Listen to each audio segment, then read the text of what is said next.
vamos a tener un orden para hacer la presentación o si nos podemos ofrecer, por ejemplo, para ser primeros.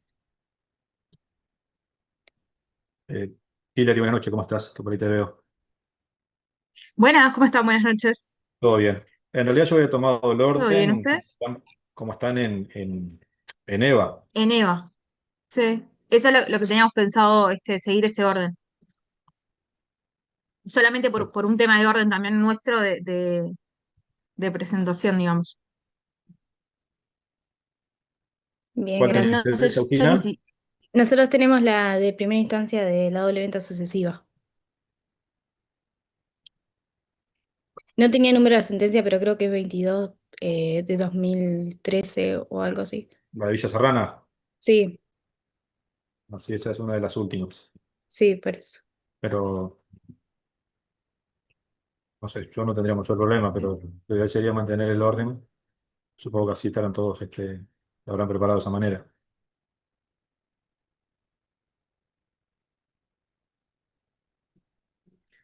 No sé si Johnny ya le comentaste que la idea es que la exposición sea no más de 10 minutos.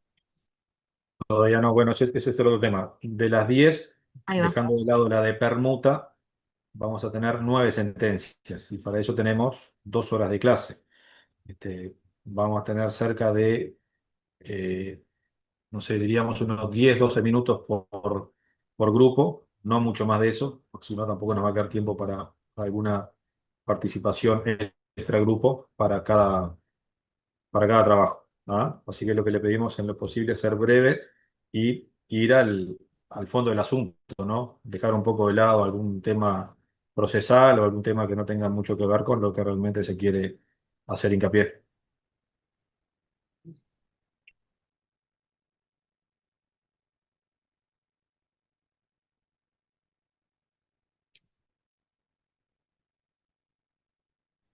Profe, buenas noches. Buenas. Nosotros somos el grupo que tenemos la sentencia 84/2008, el de la venta del cuadro ¿Del robado, el cuadro? de Pedro Sí, Figari. ¿Esa es la sí, primera sentencia? esa es la primera.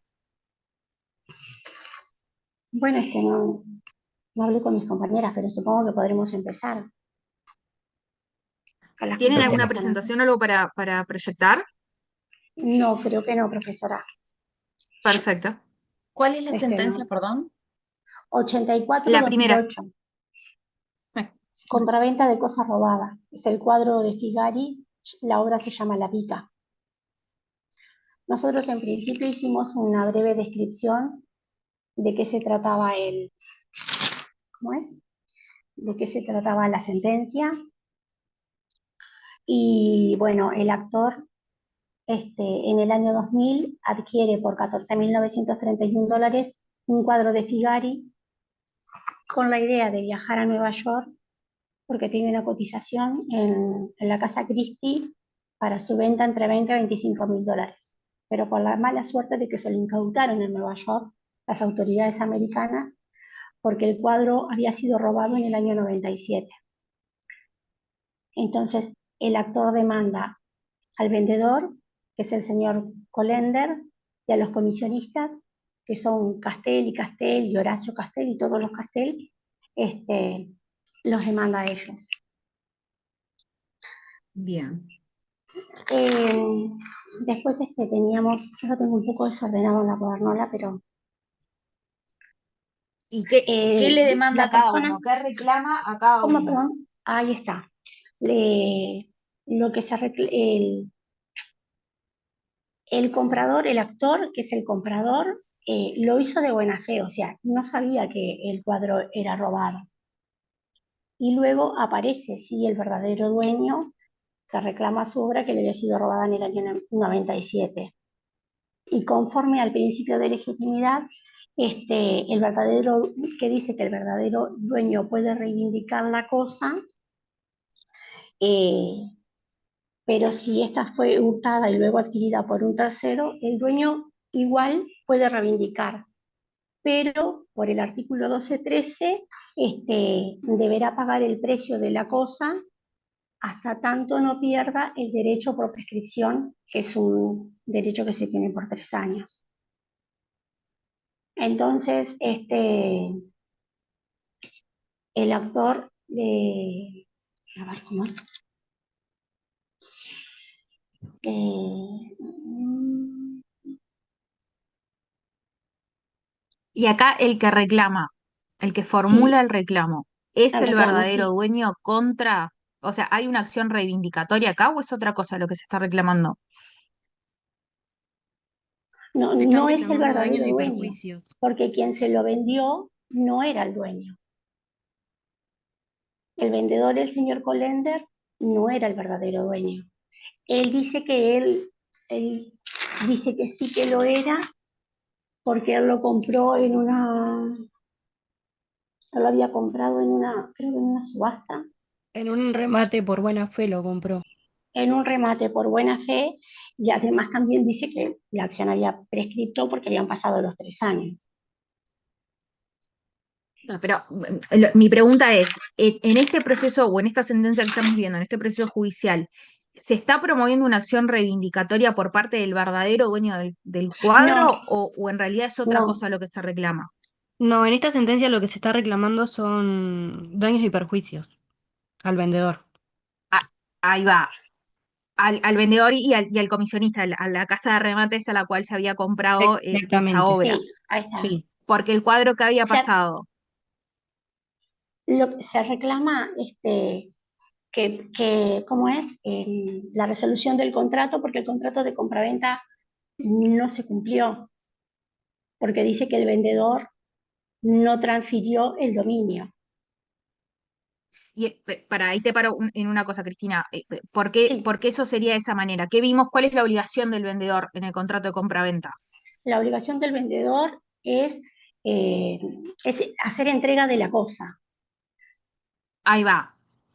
para que ¿Se haya, obliga a algo más el vendedor o A sea, dentro de esa transferir el entrega de la cosa dominio. se obliga a transferir el en todos dominio los... si está estipulado en una cláusula de título perfecto. Ahí está, el vendedor no se obliga a transferir la propiedad salvo que exista la cláusula de título La perfecto cláusula de o, título dicho en otros perfecto términos, dentro del contrato. que se obligue a transferir el dominio. Acá, ¿qué pasó?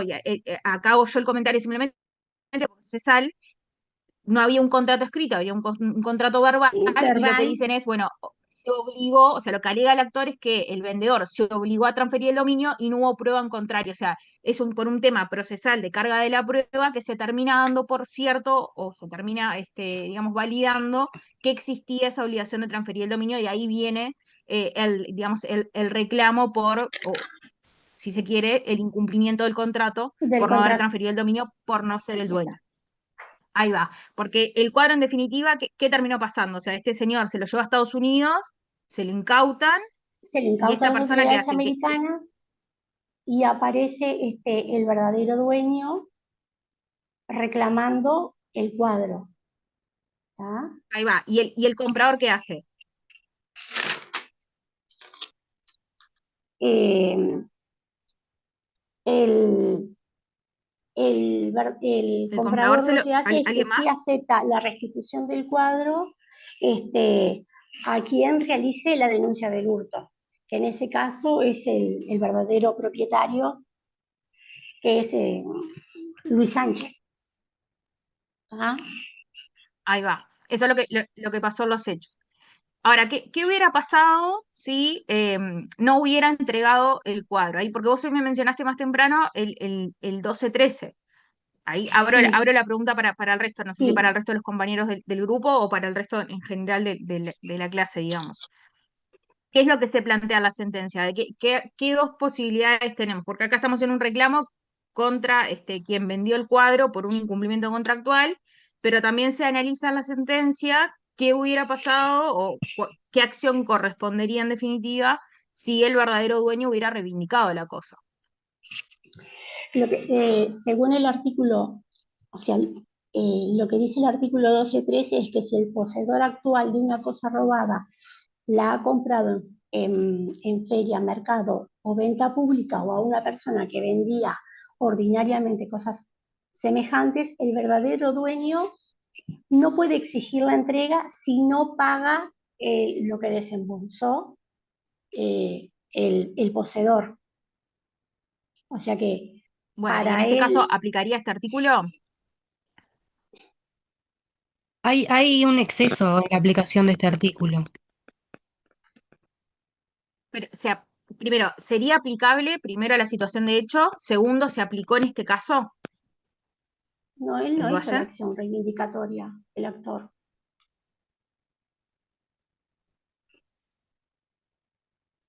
¿El Duayen? Este tiene ahí por la... Que Profe, yo creo el cuadro estaba en que, posesión del comprador o no? Porque me perdí en eso, profe.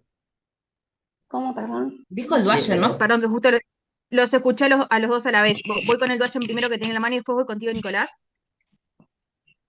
Lo que yo para mí, el 12-13 debería ser aplicado al vendedor que se creía dueño porque él lo compró en una subasta.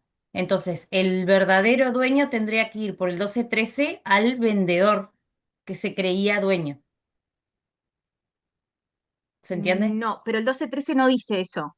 El 12-13, Ah. ¿qué es lo que dice? el El 12-13 12-13 dice, no si el dice que poseedor el actual verdadero de la dueño cosa tiene que ir contra robada, el vendedor. ¿Cómo, lo cómo? leo.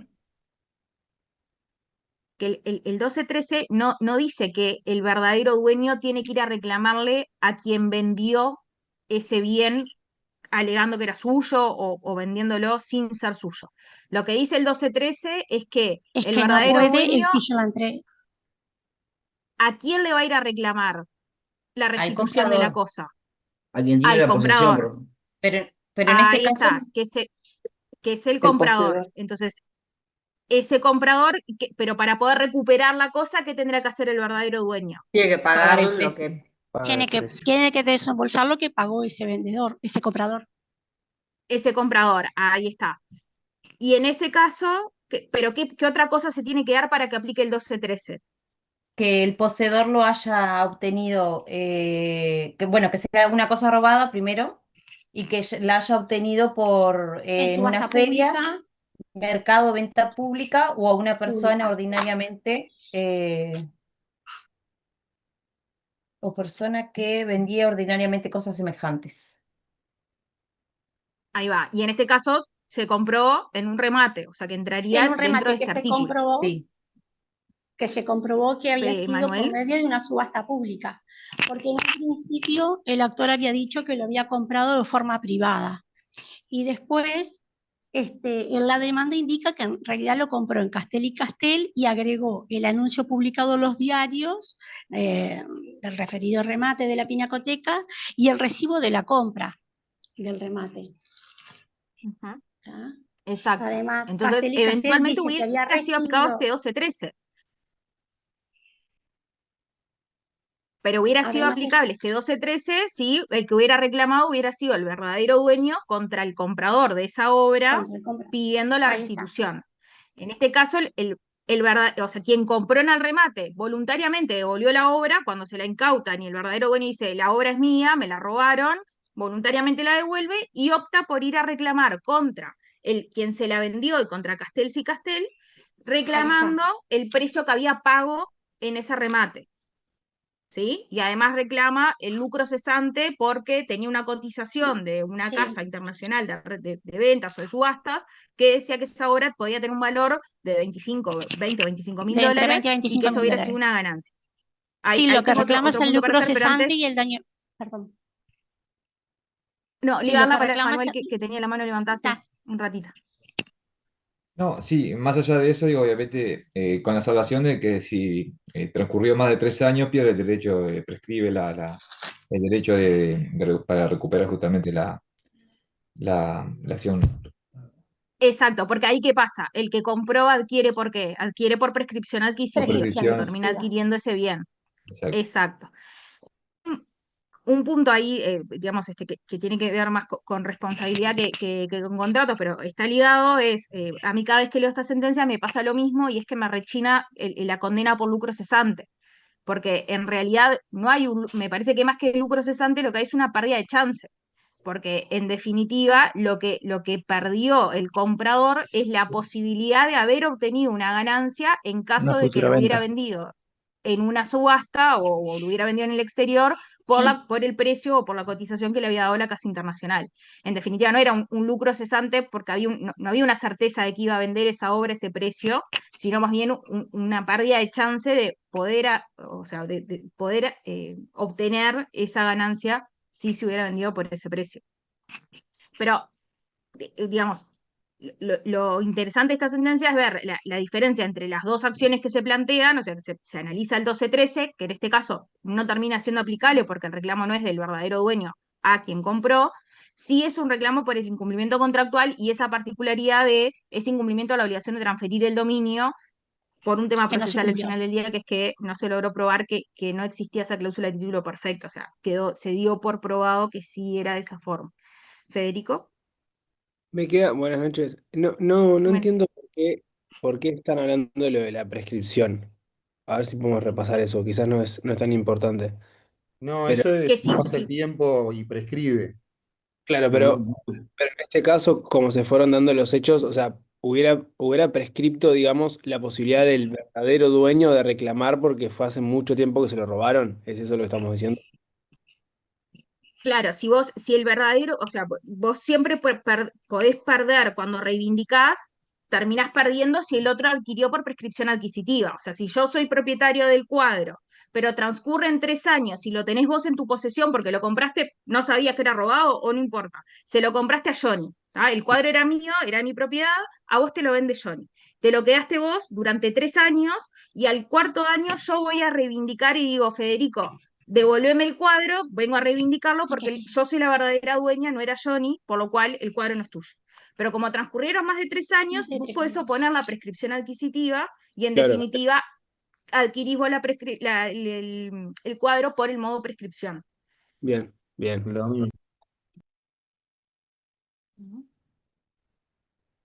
¿Algún otro comentario de esta sentencia en Duayen? Por No, eso en es realidad que, era una pregunta perdón, porque no me acordaba. Bien que era la cláusula a título perfecto, o sea, ¿se tiene que poner sí o sí en el contrato?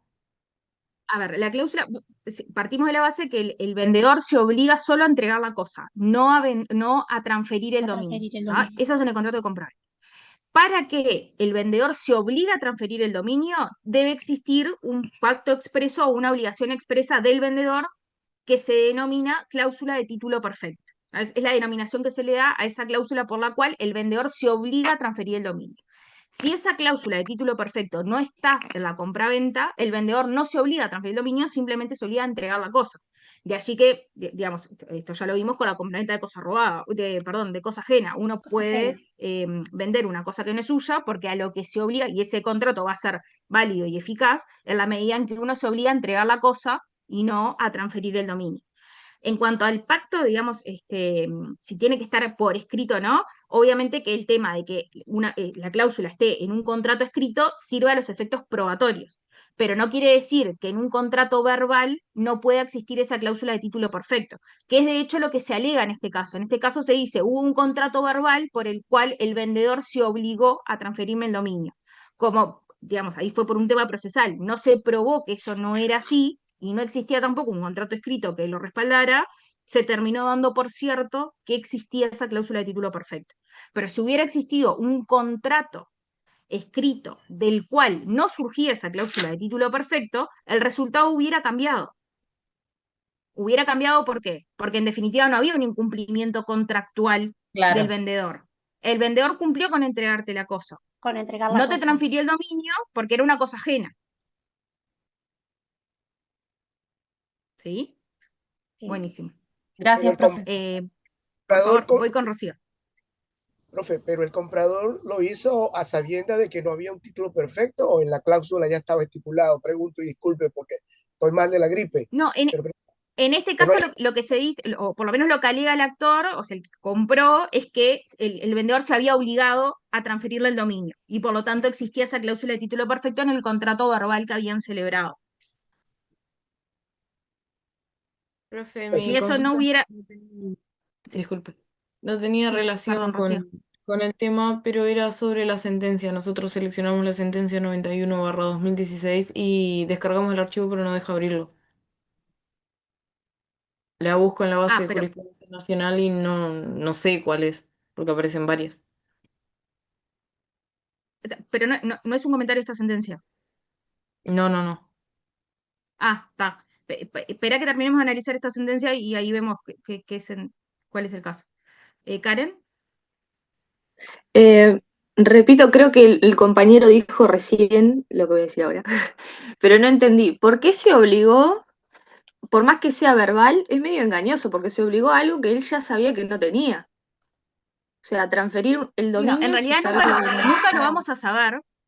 Nunca lo vamos a saber porque de la sentencia no resulta, o sea, en realidad es un tema de carga de la prueba procesal. No sabemos si efectivamente el vendedor se había obligado o no a transferir el dominio, porque es una alegación del actor, del que compró, que dice se obligó a transferirme el dominio y no fue controvertido por el vendedor. Pero No además, vamos a saber si... profe, pero Perdón. además el señor Colender, que era el vendedor de la obra, él se defendió diciendo que ignoraba que el cuadro fuera robado porque él lo compró en un anticuario. Lo había adquirido de un anticuario. Entonces él tampoco sabía que era robado. Él dijo que no sabía. Él se defendió de esa manera, diciendo que él no sabía que era robado. Todos alegan que ellos, o sea, hicieron todo el Nadie negocio sabía en buena nada. fe. Él Está también bien, pero eso es con él también lo había adquirido independencia de buena de fe. si pero eso es con independencia del punto por el cual estábamos hablando de esto, que es si existió o no una cláusula de título perfecto. Y eso incide en lo que se reclama, porque si hubiera existido esa cláusula de título perfecto, sí había un incumplimiento contractual, porque no se transfirió el dominio, porque no era propietario. Ahora, si no hubiera existido esa cláusula de título perfecto, en ese caso hubiera sido una compraventa de cosa ajena. No habría un incumplimiento contractual, sino que, digamos, serían otros los daños que se podrían reclamar. Chicos, Voy disculpen, pero con las tenemos que ir últimas redondeando intervenciones, así. con esta, pero antes les Exacto. quiero hacer Si una hubiese consulta de este sido, grupo. Solamente tuvimos participación de Cristina Huiza y de Agustina Figueredo. Pero hay otra compañera, profesor Rosmarie, se Bien. llama la chica. Bonjour. Ahí está. Ella también, porque ella Chávez y nos Torres, mandó. ¿no participaron? Lo no, hicimos yo, nosotros yo me tres, metí sí. porque No, necesitaba aclarar. Ok. Yo no soy no. del grupo. No, no, está Rosmarie perfecto. sí, No, no, miren que porque no igual podía valoramos entrar por un tema. las Rosmarie no podía participaciones entrar ahora extragrupo por un también. tema familiar, pero ella estuvimos haciendo el trabajo de la sentencia Ok, hoy. tomamos nota de Este, eso. y después Agustina también. Voy con las últimas dos intervenciones cortitas, así seguimos con la siguiente, si no se nos va el tiempo. Luzardo, Buenas noches, profesora. No, que estaba mirando que seguro, entre contrato no precisaba solemnidad porque no era un bien inmueble. Un bien inmueble. exacto, Era un bien exacto, mueble. sí, correcto, es correcto. Voy con Franco, que estaba antes. Franco soy yo. Sí, Sí, Karen. Karen. Ah, sí, perdón, leí el Ok. apellido. Tengo otra mini consultita. Dale. En caso de que él no lo hubiese devuelto voluntariamente, el verdadero dueño hubiese podido reclamar directamente al vendedor, a la casa de, ¿no? Ahí va. No, en ese caso lo que tendrá que haber hecho el verdadero dueño es reclamarle a quien lo compró. Y por el 12-13 tendrá que haberle pago el precio que el comprador pagó por esa obra.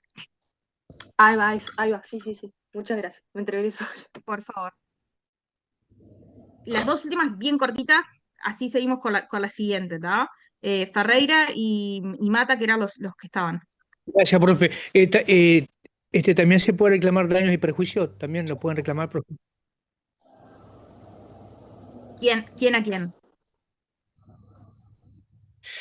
El que compró. El que ¿Pero compró, a quién? que no era el dueño, el que... ¿Puede ser? No entendí el planteo, Ferreira. No, por ejemplo, el que compró la casa esta de remates, ¿no? Que no es el dueño, pero el tercero que es el dueño le puede reclamar daños y perjuicios a él. Claro, o sea, el verdadero dueño podría accionar contra quien compró en remate en base al 12-13. Ah, lo puede hacer, profe. Daño y perjuicio aparte de la reivindicación. Es del que en bien. realidad en el marco del proceso reivindicatorio podrá reclamar si existe algún daño, pero lo que dice la norma es que lo que se reclama es el precio. O sea, está Bien, limitado ok, ahí, por el bien. 1213. Está limitado, ok, gracias.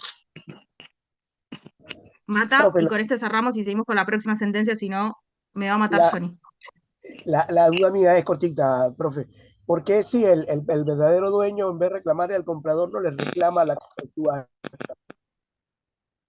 Debería ser lo mismo, ¿no? Pero, ¿Reclama o sea, quién? ¿en base a qué reclamaría? Porque si él lo que quiere es recuperar su bien, al único que va a poder contra el cual va a poder accionar es contra quien Al compró y lo tiene comprador. hoy en su poder. ¿Contra quién tiene el cuadro? Claro.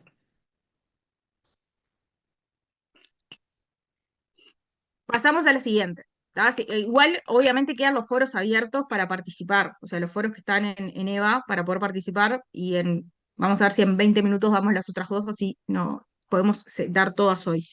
Vamos con la 16, perdón, con la 12.060, o sea, el caso de 12.060 que Heredero aparente, ahí está.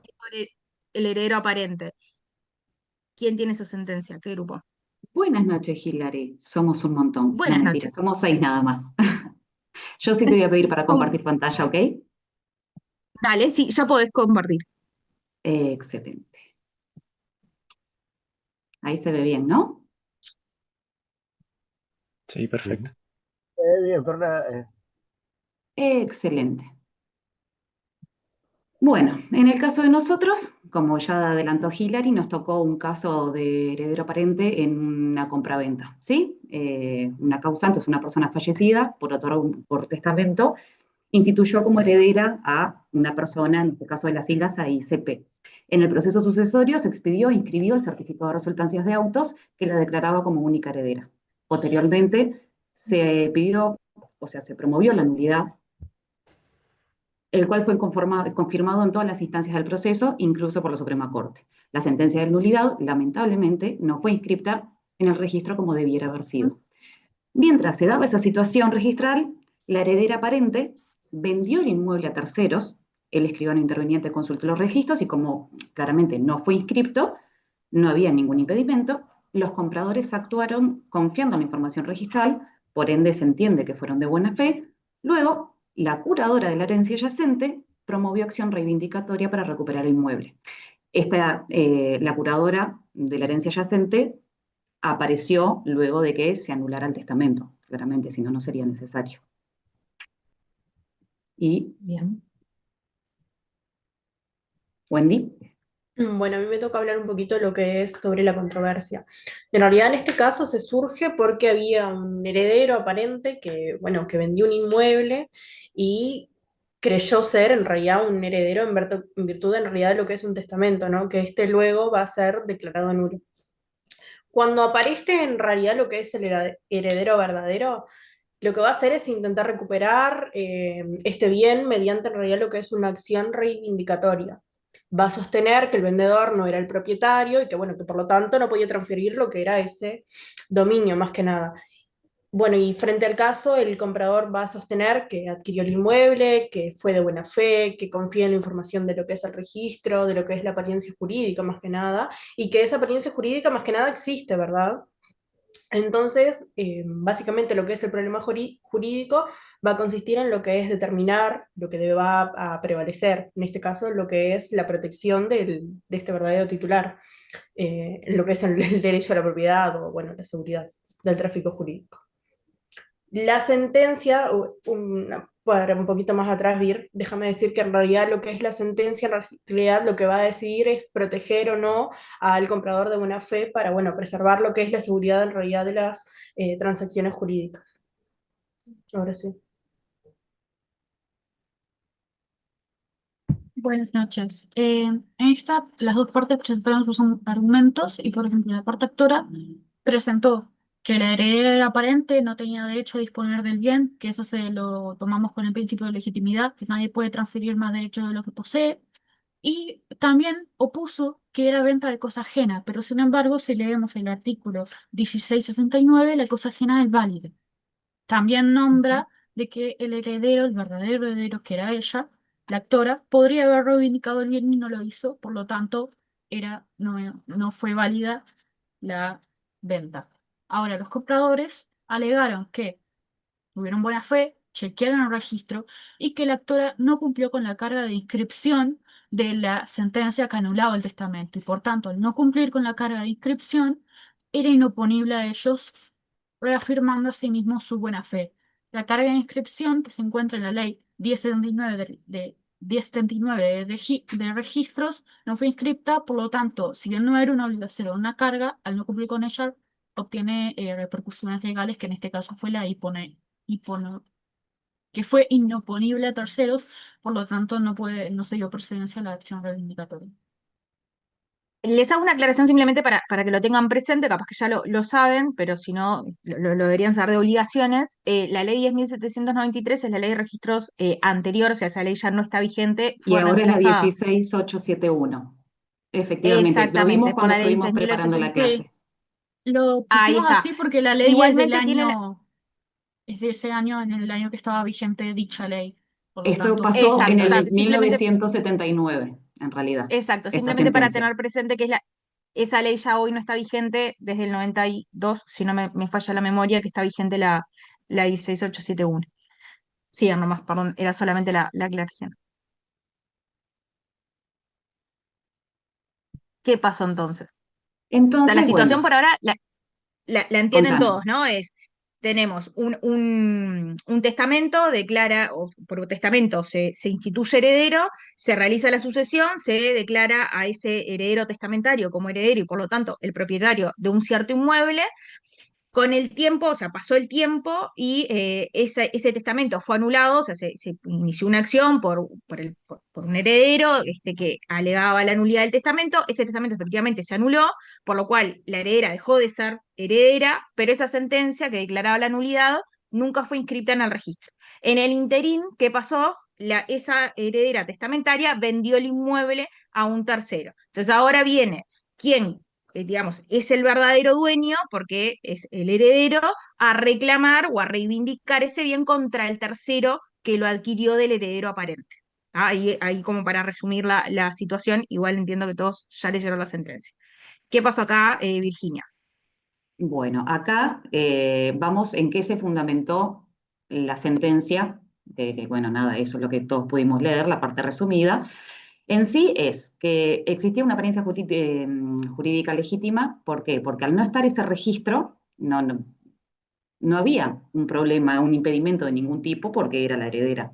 Entonces, al faltar eso, se mostraba a quien estaba vendiendo en ese momento como la verdadera propietaria, o sea, no había dudas de que tuviese el dominio. No se canceló la inscripción del certificado sucesorio, caducó el embargo preventivo y la sentencia de nulidad, por ende, no se inscribió, lo que originó todo esto. Después, una segunda parte, que es la protección del tercero de buena fe. Esto va mucho de la mano de lo que le gusta a la profe, que es el amigo Gamarra, que es muy de defender al tercero de buena fe. El tribunal aplicó normas de la ley de registros, esta que mencionamos, que hoy en día fue cambiada por la 16871. Los actos que deben inscribirse no producen efectos contra terceros hasta su inscripción. Los certificados registrales determinan la situación jurídica del bien.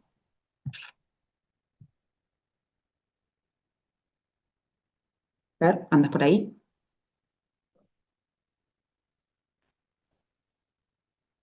Lo voy a ¿Se decir me la perdió compañera, lo Fernando? digo la particular. Ahora sí, Fer, estás ahí. Sí, bueno, bueno, el principio nem plus iuris no es absoluto. El tribunal sostuvo que el principio recogido en los artículos 769, inciso 1 y 775, inciso 2 del Código Civil admite excepciones y para justificarlo invoca varios casos del propio código. Por ejemplo, el artículo 71, heredero del ausente, el artículo 1317 y 1318, pago de lo indebido, el artículo 1580, contra documentos, el artículo 2101, mandatario parente, y también la integración analógica del derecho, ¿no? Y como el código no regula expresamente la venta por heredero parente, el juez aplica analogía, artículo 16 del Código Civil, y extiende el criterio de protección al tercero de buena fe. Bien. Ahora, Voy directo a la parte 5, Virginia, donde dice, o sea, otra, o sea, como crítica, ¿no? Si querés, dejamos Este, que vaya Ahí va. Vivi y ahora arrancás otra bueno, vez con eso. perfecto, perfecto, ahí está. Bueno, buenas tardes. ¿Me escuchan? Sí. Perfecto. Algunas palabras me salen más o menos. Sí, empezamos. La resolución del tribunal fue que no se hace lugar a la acción reivindicatoria, que es lo que pretendían. El tercero comprador queda protegido con lo que resolvieron. La sentencia que anuló el testamento es inoponible al adquiriente de buena fe y las costas se le imponen a la parte actor. Esto fue lo que se resolvió. Bien. Y ahí la crítica o qué análisis hicieron de esta sentencia. O sea, porque en definitiva lo que termina haciendo el tribunal es diciendo, prima el principio de apariencia por sobre el principio de legitimidad. Hay un heredero aparente de la información registral, o sea, el escribano que actuó con la diligencia media porque obtuvo los certificados registrales, de los certificados registrales surgía que el propietario era la heredera que luego dejó de serlo en virtud de la nulidad del testamento. Y se acuerdan del principio de apariencia que lo estudiaron el año pasado en obligaciones, cuando vieron certificado registral erróneo, aplican los mismos fundamentos. Luego más adelante hay alguna sentencia más que habla sobre la teoría de la apariencia y un poco recoge lo mismo. O sea, cuando tenés una situación que tiene la apariencia de algo que puede ser real, pero que no coincide con la realidad, y esa protección al tercero de buena fe. Entonces, lo que termina resolviendo el tribunal es, tiene razón el tercer adquirente de buena fe que hizo todo lo que podía hacer o cumplió con ser diligente al solicitar la información registral, al estudiar los antecedentes dominiales, y del cual surgía que el heredero aparente era el titular. Y ahí, ¿qué crítica realizan eso? Antes te doy la palabra a Federico, que Sí, tenías la mano levantada. sí, una pregunta que me surge la duda nomás.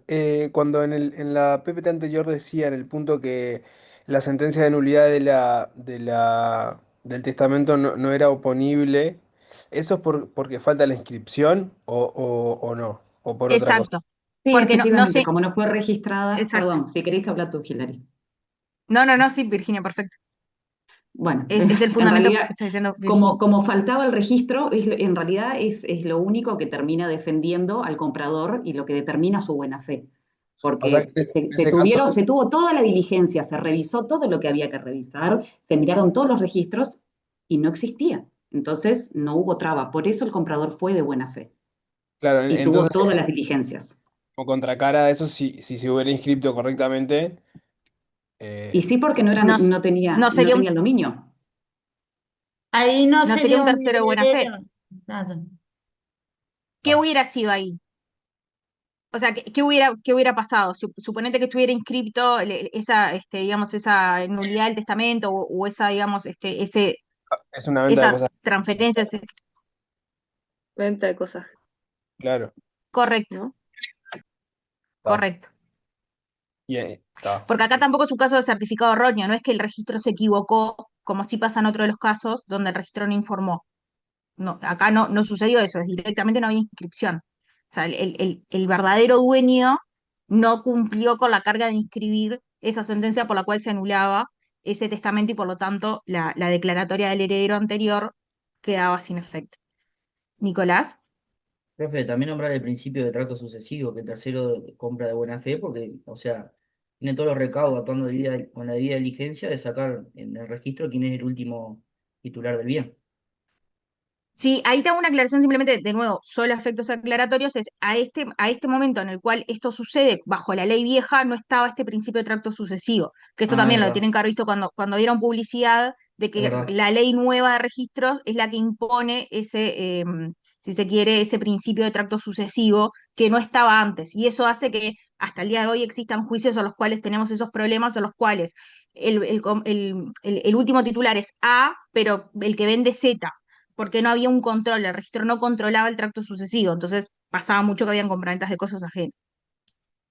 Luis. Profesora, en este caso, el verdadero dueño que tenía la carga de hacer eso, que escribirlo en el registro, ¿va a poder ir repetir contra el heredero aparente? Va a poder repetir contra el heredero aparente. El verdadero En dueño, realidad, no. yo lo que estoy entendiendo, lo que Luis está diciendo es que si los verdaderos dueños, después de que se resuelva la herencia, que en realidad en la sentencia no aparece efectivamente quiénes eran los dueños, porque queda quien se está haciendo cargo en realidad de administrarla, este, la que perdió en realidad, la que perdió, si puede ir contra ellos. Sí, por eso Mínimo para el recuperar el verdadero dinero. dueño si puede ir contra el tercero que vendió, podría ir en el caso de que fuera un tercero, si se hubiera vendido de mala fe, por ejemplo, sabiendo que no era el heredero y que Pero se había en anulado la este sentencia. caso no, en este caso no pudo ir. Seguro, porque yo preguntaba porque ella tenía la carga de inscribirlo en el registro y no lo hizo. Claro. O sea, ahí creo que se terminaría eventualmente resolviendo en un tema de daños y si efectivamente, o sea, no es un incumplimiento, pero ese no cumplir con la carga de inscribir no termina siendo de que en definitiva es un acto propio lo que causa el daño. Más allá de que el tercero que vendió de mala fe, porque el heredero aparente sabía claramente que no tenía, o que no era el titular de ese bien. Eventualmente sí era una compraventa o una cosa ajena.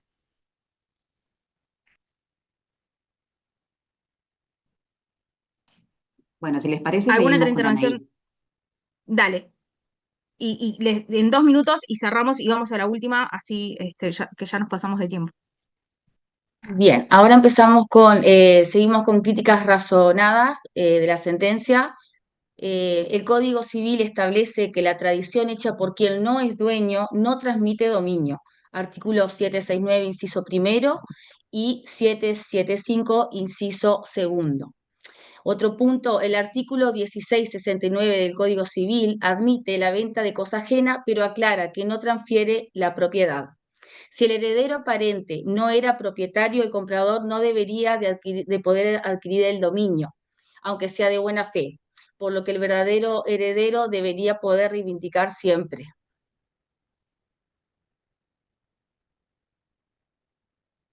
Bien, perfecto. Bueno, y también otra crítica o sea, es referente al alcance del sistema registral. Este es considerado tradicionalmente un sistema de publicidad declarativa, no constitutiva. O sea, el registro publica derechos, pero no los crea. Y también no puede No en todos los legitimar. casos, ojo, porque hay publicidad que es constitutiva, ¿eh? Tengan cuidado, porque hay publicidad, ¿se acuerdan los tipos de publicidad? O sea, hay publicidad, la publicidad de regla es declarativa, pero también es constitutiva en ciertos casos. Por ejemplo, en el caso de Claro, las garantías, la prenda, la hipoteca, claro, el registro con la inscripción se constituye el derecho. Y después está la claro, Sí, pero publicidad en la noticia. herencia es por eso declarativa pusimos únicamente. tradición. En este Claro, sí, caso es declarativa, pero digo, no siempre es declarativa. claro. Ojo con Sí, ese. o sea, pusimos tradicionalmente, sí, o sea, por eso sí. También, o sea, no puede legitimar a quien no es dueño, tampoco. Y el registro sirve para oponibilidad, pero puede, o sea, no puede sustituir la realidad del dominio. Si se admite lo contrario, el registro estaría funcionando como un sistema de fe pública registral plena, algo que tampoco nuestro, o sea, derecho no reconoce expresamente eso, ¿no? Y, o sea, O sea la que ustedes discusión, se afilian en definitiva al principio de legitimidad. O sea, debe primar el sí, derecho del verdadero dueño y no digamos, la teoría de la apariencia. claro, o sea, la discusión no es solamente si, o simplemente si el registro crea o no derechos, sino hasta qué punto la apariencia registral puede proteger al tercero de buena fe. A ese punto iríamos. ¿Hasta qué nivel? Perfecto, ¿Hasta qué por eso, punto? o adhieren, por lo que Claro, entiendo, adhieren a la teoría de la legitimidad. O sea, siempre va a claro. primar el verdadero dueño frente al aparente, digamos. Sí, exactamente, exactamente. Y también Exacto. estuvimos leyendo, o sea, analizando la doctrina de Gamarra, por ejemplo, en el tomo 3 volumen 1, Gamarra señala que el heredero aparente no es propietario, sino que solo tiene apariencia de derecho. O sea que, Exacto, por sí. consiguiente, por consiguiente, si el heredero aparente vende cosa ajena y se hace la tradición, hace tradición a non domino. Y también Es allí en correcto. claro, también allí en el tomo 3 Gamarra mencionaba a Vázquez Acevedo y decía que, o sea, Vázquez Acevedo decía que, o sea, que el derecho de propiedad solo pueden perderlo los herederos verdaderos cuando otro sujeto lo adquiera por alguno de los modos establecidos por la ley. O sea, de estos modos, seguramente sería, o tendría mayor posibilidad la tradición, pero no corresponde porque, o sea, no se transfiere el dominio porque el propietario, o sea, el heredero aparente no lo es. O sea, no podría tampoco Perfecto. porque Sí, sí, no, claro. está bien. O sea, plantean en definitiva esa discusión entre principio de legitimidad versus apariencia, que era un poco el objetivo de esta sentencia, y que después vamos a retomar porque hay alguna otra sentencia que trata también sobre la apariencia. Claro. Muy, muy buena la presentación. Si les Y parece, otra, pasamos a la última y ya los dejo con el resto de las sentencias a mis compañeros. solo Vamos por una la parte final nomás. 13.236. Hilary, solo una pequeña acotación. Sí. También en el tomo 8 Gamarra dice que la publicidad registral tiene una extraordinaria importancia, o sea, es muy importante, pero no produce la adquisición de la propiedad ni la constitución de un derecho real de menor goce, como por ejemplo el usufructo. Sí, ahí va, por eso es esa discusión planteada entre legitimidad versus apariencia, o sea, la teoría de la apariencia sostenida principalmente por Blengio, o uno de los pioneros en sostenerla fue Blengio, y Gamarra del otro lado, del lado del principio de legitimidad. Pero esa es básicamente la discusión planteada, que la plantearon muy bien. El grupo que tiene el caso 13.236, el tema del procurador. Buenas noches, Hilaria, acá estamos. Buenas. Voy a compartir pantalla yo. Dale.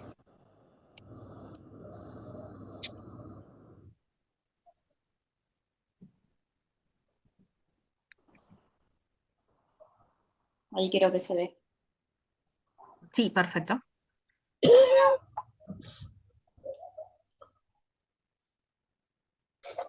Bueno, nos Bueno, ahí cuentan arranca la rapidito qué pasó y lo central de la sentencia.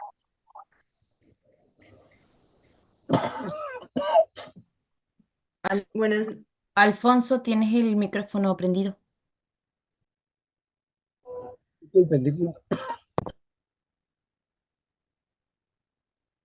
¿Alguien del grupo? Buenas noches, profesora. Buenas noches, compañeros. Esta noche vamos a exponer los contratos especiales de compraventa. Los integrantes son mi compañera Salaberry Karen, Betancourt Jennifer, Casa Sofía, Noble María, perdón, no, Valeria y mi persona, Araceli González. La siguiente diapositiva.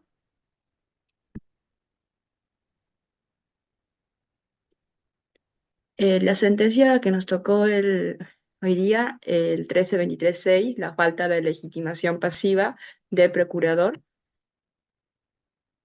Siguiente, mañana. ¿Qué pasó en este caso? Los antecedentes del caso, el contrato en discusión es una escritura de compra-venta de inmueble ubicado en Tacuarembó, otorgada el 15 de diciembre de 1986. Antes de esa venta, el inmueble había sido objeto de un proceso de ejecución de hipotecaria. En ese marco, el acreedor cedió un crédito al doctor Carlos Arezo, quien luego designó como cesionaría a Arezo Limitada. Esta empresa fue la mejor postora en la subasta realizada en el 23 de mayo de 1986. Los actores son los hijos que los propietarios originales del inmueble solicitaron que se declare la nulidad del contrato de la compra y venta. Argumentaron al doctor Arezo que había actuado como procurador en ese proceso de ejecución porque tenía prohibido comprar el inmueble, según establece en el artículo 1638, el numeral 4 del Código Civil. Además, los demandantes pidieron la reivindicación de 2/3 partes del inmueble. Doy el pase a Buenas noches para todos. Siguiendo el caso, los argumentos de las partes son los demandados y los demandantes. Los impugnados, que vienen a ser los demandados, pidieron que el recurso de casación fuera rechazado y que se mantuviera la condena en costas y costos Alejandra, contra los recurrentes. ¿Sí? para sintetizar, ¿qué fue lo que pasó y qué fue lo que se resolvió? O sea, ¿cuál es la situación planteada? Más allá de los argumentos de los dos, la situación de hecho, ¿cuál es? La compraventa.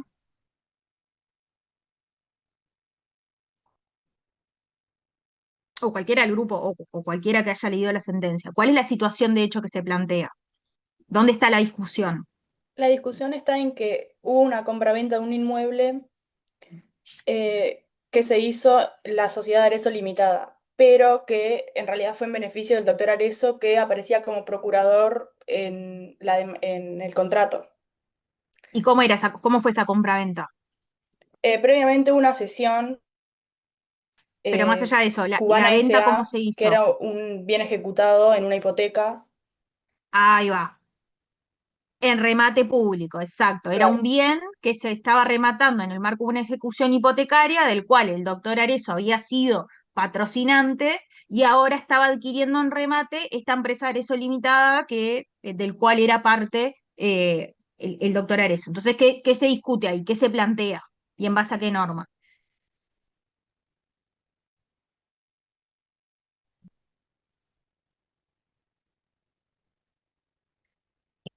Está prohibido.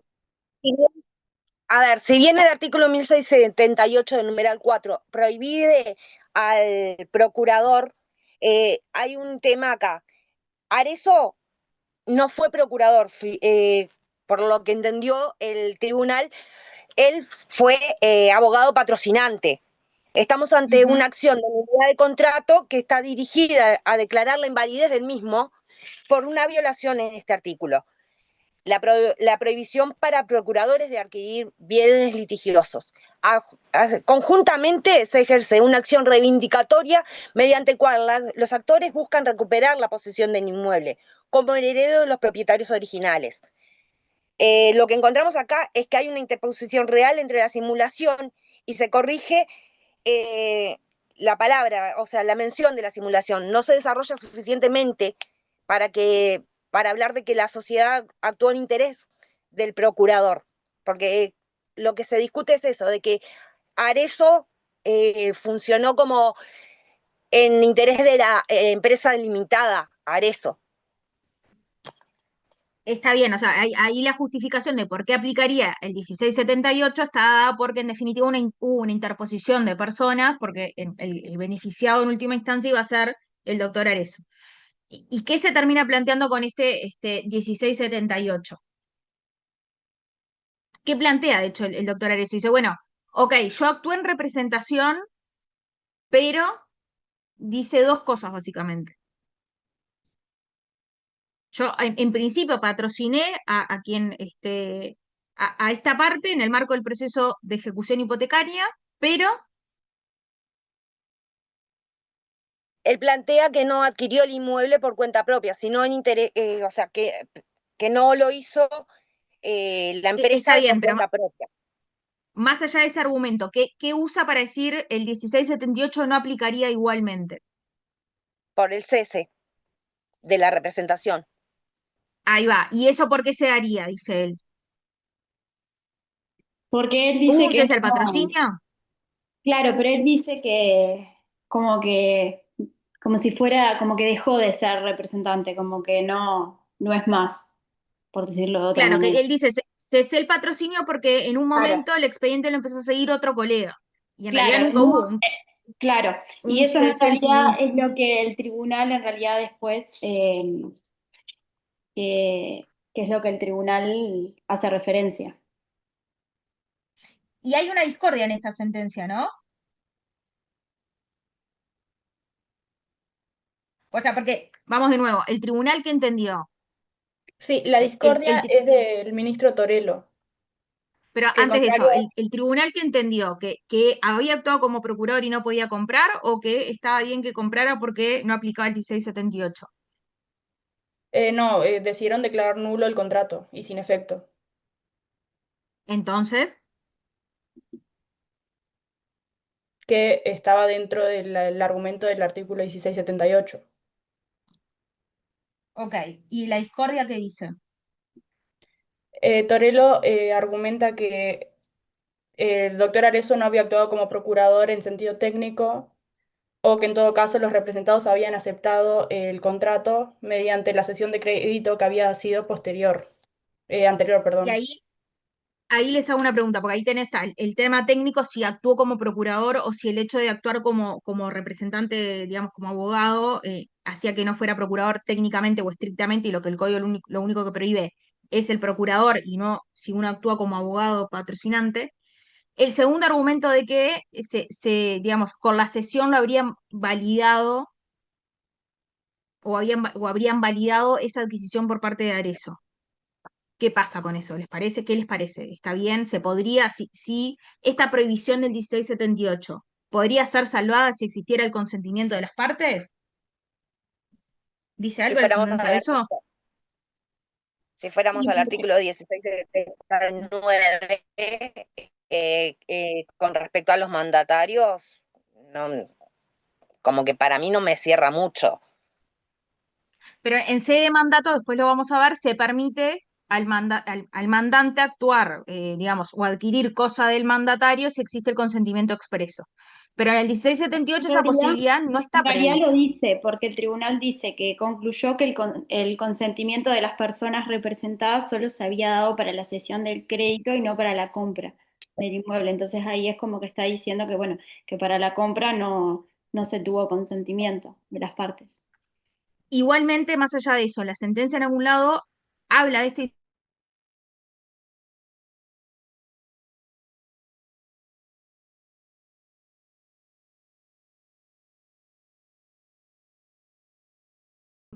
Se escucha perfecto, Yo te sí. escucho. Se escucha. Ah, Escucho bien. Pero hablen de a uno. Yo no escuchaba, disculpen. no, tranquila. Aro Barbosa. Sí, se escucha. No, respecto a su pregunta, no porque la compra. Y eso es lo que dice Gamarra. O sea, Gamarra dice que no es posible, ni siquiera con el consentimiento de las partes, digamos, evitar esta prohibición o pasar por arriba de esta prohibición y permitir que el procurador o cualquiera de las otras personas que están indicadas en el 1678 puedan adquirir en el marco de un remate, a diferencia de lo que sucede en sede de mandato, que es distinto, digamos, a lo que después dice en la discordia Torello. O sea, Torello tiene una posición distinta en ese sentido. ¿Algún otro comentario? Si no, seguimos con el resto de las sentencias. Tenemos algunas críticas que hicimos que, bueno, fue más o menos lo que Ujú. estuvimos hablando. Ok.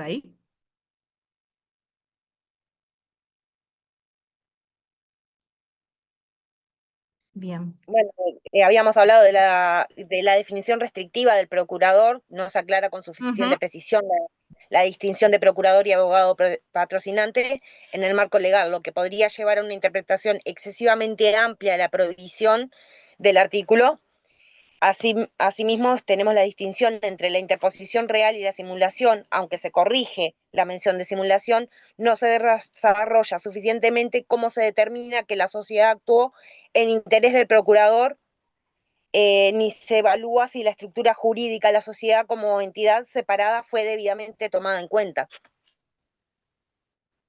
Bueno, y la crítica 2 sería la valoración del cese del patrocinio.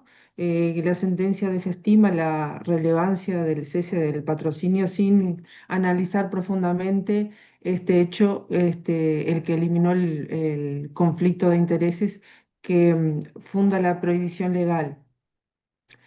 A pesar de que la nulidad requiere la existencia del vicio en el momento del acto. Y la Hay crítica 3. un apunte nomás, ahí no hubo un cese, por lo menos lo que resulta de la sentencia, no hubo un cese del patrocinio como tal, sino que lo que se alega es que en un momento empezó a firmar los escritos otro abogado, pero no hubo un cese del patrocinio formal en los términos digamos, del CGP, Ok, simplemente como, perfecto. como apunte.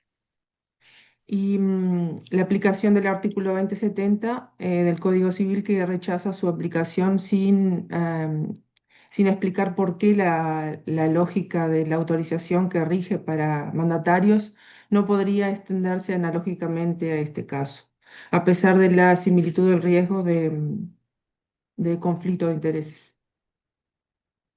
Bueno, creo que ahí un poco como, digamos, para pensarlo, es tener presente cuál es la redacción del 1678, que es una norma prohibitiva, o sea, establece esa prohibición o sea, si lo miráramos en términos, volviendo acá al análisis que hacemos de los contratos, faltaría el poder normativo negocial, si lo analizáramos en términos de Cafaro y Carnegie. O sea, el legislador le está eliminando, quitando esa posibilidad de contratar en ciertas situaciones a estos sujetos. Entonces, frente a esa norma prohibitiva, decir que por analogía se podría aplicar una solución prevista en el marco de un contrato particular pareciera no ser, o en principio pareciera ser difícil de sostener, pero es válida la crítica igual. Y acá dejamos una pregunta en realidad como para hacer el análisis, pero más que nada para el tema del foro, capaz que verlo ahí. Bien, Como sí, para la pensar. pueden plantear por el foro y por ahí desarrollarla, que obviamente todos esos comentarios nosotros los tomamos en cuenta. Genial. ¿No? Buen trabajo, Muchas muchachos. gracias Una consulta. por las Claudio participaciones. Alves está también en el grupo. No. No. No, se tuvo que bajar a último momento, dijo que iba a bajarse o sea, a último Veo momento que no hace mucho, que iba a bajarse de la materia y ingresó otra compañera con nosotros. Está la diapositiva está subida, por las dudas, ahí están todos los perfecto. integrantes. Excelente, gracias. Seguimos con la sentencia 120-2005. Nulidades, teoría de la apariencia. Sí, acá. Hola, ¿qué tal? ¿Qué tal? Alfredo. A ver. Profesores, a ver, yo estoy doblemente conectado para poder presentar, ¿sí? Entonces le voy a pedir que me hagan anfitrión a mi segundo yo, no este que estoy hablando aquí, sino al otro Podés Franco compartir, Rodríguez. no hay problema. Habilitamos hoy compartir, no hay problema. A ver. Profe, yo quiero hacer una pregunta. Alfredo, sí, perdón. Está prohibido que compre el patrocinador, pero no el acreedor, ¿verdad? Correcto, correcto. A ver si se ve bien. Perdón, un apunte más. Todavía no. Es taxativo. Ahí. Al ser una A ver norma si prohibitiva, los que están prohibidos son solo los que están mencionados en el 1678. En ese caso concreto. ahora se ve. Bueno, si les parece bien, comienzo. En realidad, la idea es introducir un poco hablando sobre la teoría de la apariencia, que lo voy a hacer bastante breve porque en realidad ya lo han mencionado en todo este rato, para después desde ahí ir de lleno al caso de la sentencia, que lo van a hablar mis compañeros. Bueno, acá más o menos en realidad puse el nombre de Juan Plengio y el tema, porque es la bibliografía en la que me basé para hablar. Pasá nomás si querés. Bueno, la relevancia de esta teoría se basa principalmente en la cantidad de sentencias que están vinculadas al tema, que han llegado a nuestro país, y asociadas también a esta expansión del comercio, bueno, que como bien dice la diapositiva, exige una circulación de bienes en el mercado con más velocidad, y eso requiere bueno, que se tenga en cuenta y se ampare un poco a esos terceros de buena fe que en esta circulación muy ágil del mercado pueden salir afectados. Pasá nomás, Franco. Bueno, el principio de buena fe y confianza, como ya estuvieron mencionando el resto de los compañeros, es el principio que en realidad es la teoría de la apariencia en sí, porque sin buena fe no da lugar a esto, ya que es esa buena fe del tercero adquiriente con toda la diligencia, que hace lugar a que pueda aparecer la teoría de la apariencia.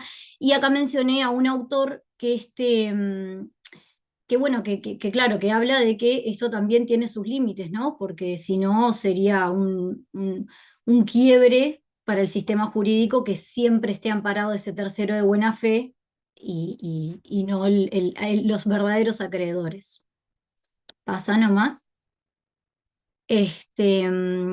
Bueno, acá pusimos requisitos constitutivos de la apariencia y sus efectos. Con respecto a los requisitos, siempre tenemos que tener presente, siempre que hablemos de la teoría de la apariencia, vamos a hablar de 3 sujetos: el acreedor real, el acreedor aparente, y un tercero que siempre va a estar de buena fe, con toda la diligencia, y que actuando con esa buena fe y esa diligencia va a caer en error, creyendo que el acreedor aparente es el verdadero, ¿no?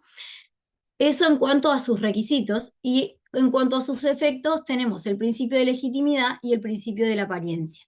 El principio de legitimidad, que también lo estuvimos mencionando ya mucho, es bueno, esto de que nadie puede transferir más derechos de los que tiene, ¿no? Entonces, desde esa postura y desde ese principio, podríamos decir que el efecto sería una especie de ineficacia, pero al mismo tiempo, el principio de la apariencia, que si bien no está consagrado en nuestro derecho, lo podemos recoger de estos artículos que menciona la diapositiva, en donde hay una especie de eficacia legitimante a ese tercero de buena fe, en donde ese tercero cumple con su obligación de pagar el precio por ese bien, creyendo que, bueno, que lo está pagando el verdadero acreedor, ¿no? Y desde ahí también extingue su obligación, quedando liberado como consecuencia de esa extinción de la obligación, más allá que el acreedor real no sea beneficiario de esa obligación cumplida. Y por último, pasá si querés. Por último, los límites de esta teoría, bueno, tenemos límites formales, límites que no son formales. Con respecto a los límites formales, también creo que el segundo grupo lo mencionó mucho, que es esto del registro y del derecho registral y los títulos con ciertas formalidades. Y con respecto a los títulos no formales, los límites no formales, perdón, tenemos que tener en cuenta que en casos de un actuar negligente de ese tercero de buena fe, también excluye los casos de teoría de la apariencia. Y bueno, y como dice ahí literalmente, en casos de título gratuito no opera la teoría de la apariencia. Ahora sí, los dejo con mi compañero, que va a ir de lleno a hablar de la sentencia. Bueno, sin más, trataré de ser breve. ¿Sí? El desafío en este caso es que, tratándose de una sentencia de casación, hay que recopilar un poco datos de la sentencia de casación para rearmar todas las piezas del rompecabezas, y comenzando por la sentencia, ¿no?, en primera instancia, luego pasando por el TAC. Entonces voy a tratar de ser breve, ¿sí? Voy a disponer de algo así como 2 minutos para esto, ¿sí? Se trata de una sentencia en casación, como yo les decía, ¿sí? Obviamente emitida por la Suprema Corte de Justicia. Se trata de un recurso de casación interpuesto contra una sentencia de un TAC. ¿Sí? Ahí les dejo, bueno, materia procesal que no viene al caso. Los hechos.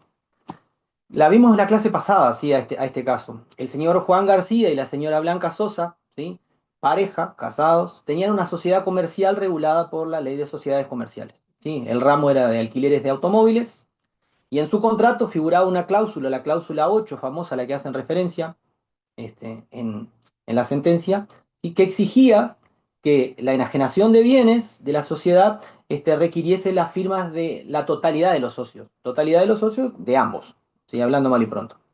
Lo que sucede es que, sin respetar esta cláusula, la socia, señora Blanca Sosa, enajena, ¿sí?, en total, ¿sí?, 11 vehículos de la sociedad a diferentes compradores. ¿Sí? No celebra solamente un contrato de compraventa, sino que celebra varios contratos de compraventa, y en total enajena 11 vehículos de su sociedad, sin respetar, repito, la cláusula 8, ¿sí?, sin recabar la firma de su socio. ¿Ok? En algunos casos, los compradores estaban aún en posesión del bien, pero para los efectos de nuestro análisis, ¿no?, al menos en un caso particular se logra desprender de la sentencia de casación que uno de ellos ya le había vendido a un tercero de buena fe, el señor Sandro González, uno de los vehículos. Y esto es una de las cosas que plantea el debate. Demanda. ¿sí? 2002, Juan García demanda por daños y perjuicio a la sociedad. Esto me hizo ruido, ¿no? Demanda a la sociedad, no demanda a su socia, ¿ok? Y a los terceros, ¿sí? Funda su derecho en responsabilidad contractual, en los artículos de la Ley de Sociedades Comerciales y en responsabilidad extracontractual para los terceros que compran, bueno, en fin. Un dato importante para entender después lo que va a venir, ¿sí? En esta sentencia es que el señor Juan García, esto se desprende, o esto entiendo yo, se desprende de la sentencia de casación, ¿sí? En primera instancia sucede que Juan García no demanda la restitución de los vehículos, ¿sí? A la sociedad. ¿Ok? Se habla de que la nulidad fue realizada de oficio, ¿sí? Entonces él no basa su derecho, ¿sí? en los artículos 1560 y 1561, ¿ok? Y no solicita el 1565 y 66 la restitución de los bienes. Los resultados son estos, ¿sí? En primera instancia, ¿ok? Se falla a favor de la parte actora, ¿ok? Y esto es lo interesante, y que después quisiera volver sobre esto. Se declara de oficio la nulidad de los contratos, ¿ok? Por causa ilícita, 1560. Se dispone la restitución de los vehículos, ¿sí? Por el 1565 y 66, ¿ok? Y se condena en costas y costos a la parte demandada. En segunda instancia, lo que sucede es que el TAC de nuestra profesora de procesar, la señora Clet, revoca la sentencia en primera instancia, a grosso modo, ¿sí? Las tres grandes disposiciones, las disposiciones principales, son revocadas en segunda instancia. ¿Okay? Y bueno, le cedo la palabra a mi compañera que va a hablar de lo que pasa en casación. Buenas noches. Acá lo que analiza la Suprema Corte de Justicia es que se aplicó el recurso de casación en dichas instancias, con lo cual la decisión que toma la misma es concluir que los codemandados no demostraron los errores jurídicos, por lo cual procede a hacer el rechazo de dicho recurso. En cambio, lo que sí se muestra es que la Suprema Corte de Justicia va a ser un lugar parcial al recurso desde la parte actora. ¿Por qué? Porque considera que el Tribunal de Apelaciones tuvo un error al llegar a negar la responsabilidad por los daños y perjuicios de la socia administradora, en el que su actuación se vio en el cual violó el contrato social y con lo cual hace que cause el mismo perjuicio. Entonces, la decisión que toma la misma Suprema Corte de Justicia es anular la sentencia en ese punto específico, y lo que hace es restablecer lo decidido en la primera instancia, que sí se toma conocimiento de que se reconoció esa responsabilidad a la socia administradora, con lo cual lo que finaliza la sentencia es que la Corte no le va a poner una condena especial en costas y costos a la parte codemandada. Sí, igual siempre una aclaración, ¿no? Porque vi que en otros casos hicieron hincapié en eso.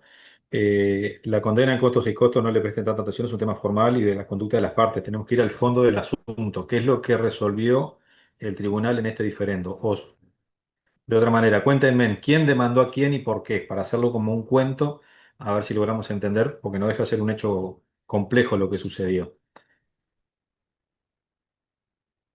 Eso fue medianamente lo que yo traté de hacer, seguramente lo hice de Sí. forma deficiente y por eso quizás no se entendió. No, pero ¿Sí? veníamos muy bien por ahí.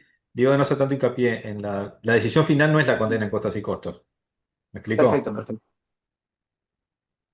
O sea, ¿qué es lo que pasó en este caso? Si me lo tuvieras que contar resumidamente, ¿cómo se resolvió el asunto? Y es muy buena también la introducción que hicieron que ya quiero aclararlo, la introducción que hicieron del tema es muy útil para lo que viene. Si me lo permiten mis compañeros. Y adelante. Bien, en este caso lo que pasa es que se revoca nuevamente la decisión en segunda instancia, ¿ok? Entonces, a grosso modo, ¿sí? En sentencia de casación se revoca lo que se dispone en segunda instancia y entonces o sea, le da la razón, digámoslo así, al tribunal acuo, ¿sí? Se declara de oficio la nulidad de los contratos, se dispone la restitución, perdón, pero bien, como yo creo que parte del asunto que más nos interesa es que en un caso, en el caso del tercero, ¿sí? En el caso del tercero que adquirió de buena fe, deciden aplicarle, ¿sí? La teoría de la apariencia, y en ese caso no se restituye el bien. ¿Ok? No me competí esa parte, pero... Ahí está. ¿Y cuál sería el fundamento para a ese individuo no pedirle la restitución del bien si en realidad compró a una persona que no estaba habilitada para vender? Y ahí se aplicaría el consentimiento del 1261. Ahora me toca a mí. A ver, Profesor, si le parece, le dejamos a la compañera presentar su parte ¿cómo y no? después rematamos y discutimos lo que ustedes nos preguntan, ¿Cómo ¿sí? Claro, yo me voy a hacer hincapié en la parte doctrinaria porque me parece también un punto interesante de la sentencia. En relación con la sentencia 120-2005, la extralimitación de la administradora situó el análisis en el eje del poder normativo negocial y el consentimiento presupuestos de validez exigido en el 1261 de nuestro Código Civil. Bajo el marco del tribunal dirime la controversia entre la nulidad absoluta y la inexistencia, alineándose finalmente con la tesis integradora de Blengio, que bien nombrado está. Para la doctrina del doctor Gamarra, la falta de un elemento esencial como lo es el consentimiento, queda subsumida en el régimen de la nulidad absoluta, capítulo 7 de nuestro Código 1560, artículo y siguientes. Bueno, bajo esta tesis, el autor rechaza la inexistencia como categoría jurídica en nuestro derecho positivo, integrando dichos supuestos en el sistema de invalidez legal.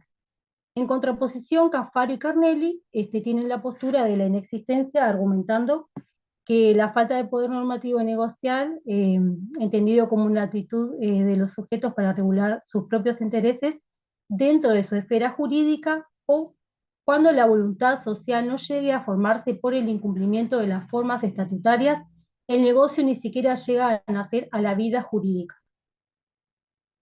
En este caso, al actuar la administradora de forma unipersonal, cuando se requería la voluntad colectiva, Cafaro sostendría, si estuviera en la posición de Cafaro, que estamos ante un negocio inexistente, mientras que Gamarra lo calificaría nulo de pleno derecho. El juez, al pronunciar la nulidad de la mayoría de los contratos, aplica con rigor el artículo 1561, el cual faculta, lo que decía el compañero, y obliga al juez a declarar la nulidad absoluta de oficio cuando ésta aparece de manifiesto. Eso es muy importante destacar porque, para que no quede ese hueco de por qué se declara de oficio. Por eso remito al 1561. Una consecuencia fundamental y a menudo debatida de esta declaración es la disposición de las restituciones mutuas. La sentencia aclara que, a diferencia de lo pretendido por el actor, la nulidad no deriva de una causa ilícita, lo que bajo el artículo 1565 impediría repetir lo pagado a sabiendas, sino una patología en el consentimiento, como ya lo hemos estado mencionando. Al ser un intercambio de vehículos por el precio de un objeto lícito, en sí mismo el juez debe ordenar que las partes retornen al estado anterior, devolviendo los bienes y reintegrando los precios, como ya debemos de saber que la nulidad busca borrar el efecto del acto como que si nunca hubiera existido. Un punto de inflexión académica en el fallo que me pareció oportuno, lo que yo veo, es la aplicación de la teoría de la apariencia, como ya se ha mencionado, que para salvar la validez de ciertos contratos específicos. Esto es algo innovador porque antiguamente no se recurría. La Corte, citando autores como Resónico y Landaria, razona que el derecho debe tutelar la confianza de los terceros, que actuando con la prudencia del hombre medio frente a la situación de la apariencia jurídica tangible, en los casos donde los compradores contrataron directamente con quien ostentaban la representación social estatutaria, la restitución interna del contrato social se vuelve inoponible para proteger la buena fe objetiva, la cual posee una raigambre constitucional situado en los artículos 7, 72 y 332 de nuestra Constitución. Aquí se produce la prevalencia de la apariencia, como decía la compañera, sobre la realidad de la falta de consentimiento social, para evitar que la invalidez interna de la sociedad perjudique a quienes confiaron la legitimación ostensible del administrador. Finalmente, la sentencia alcanza su mayor Perfecto. Ahí me estás profundidad. contestando la pregunta que hicimos hoy. ¿Eh? Que justamente con esto último que acabas de decir me estás contestando la Sí, por pregunta, eso. que fue lo que sucedió en este caso. Perfecto. Claro. Finalmente, la sentencia alcanza su mayor profundidad técnica al analizar la situación del tercero subadquiriente bajo la tesis de Blengio. Mientras la doctrina dominante de Gamarra aplicaría el principio que resuelto el derecho del enajenante, se resuelve el del adquiriente, el artículo 1565, inciso final. Por su parte, Blengio propone una interpretación integradora y moderna, ¿no? Porque sostiene que la nulidad del contrato antecede, o sea, el antecedente no es oponible a terceros subadquirientes de buena fe a título oneroso.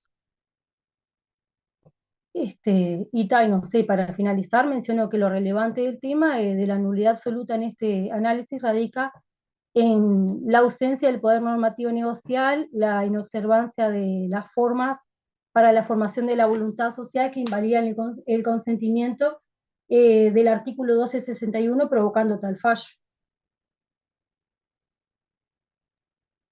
Muy No bien, sé si muchachos. Muy buen hay... trabajo en el. Les consulto Gracias. por Maya Lagos, forma parte del grupo. No, Tuvo que profe. bajar, profesor. Se dio de Las baja. compañeras no pudieron. Los integrantes del grupo somos las 4 personas que participamos. Correcto. Exacto. Quisiera Bueno, agregar muy alguna bien. cosa, profesor, si me permiten, Sí, cómo no. antes de despedirnos.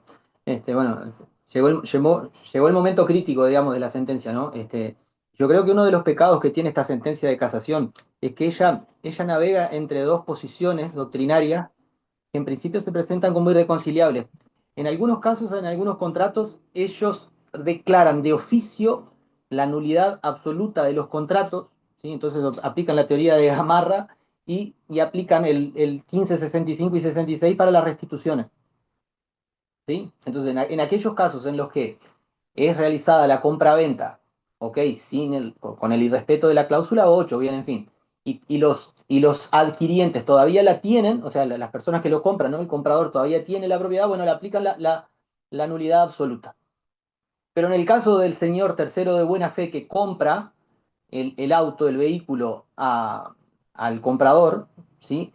Ellos deciden aplicarle el 1318, pago de lo indebido. Entonces, nuevamente, en algunos casos, cuando fue el momento de decirle a la parte demandada que debería proceder a las restituciones de los vehículos, se les dijo, bueno, se debe proceder a la restitución de los vehículos porque los contratos que ustedes que celebraron son nulos absolutos.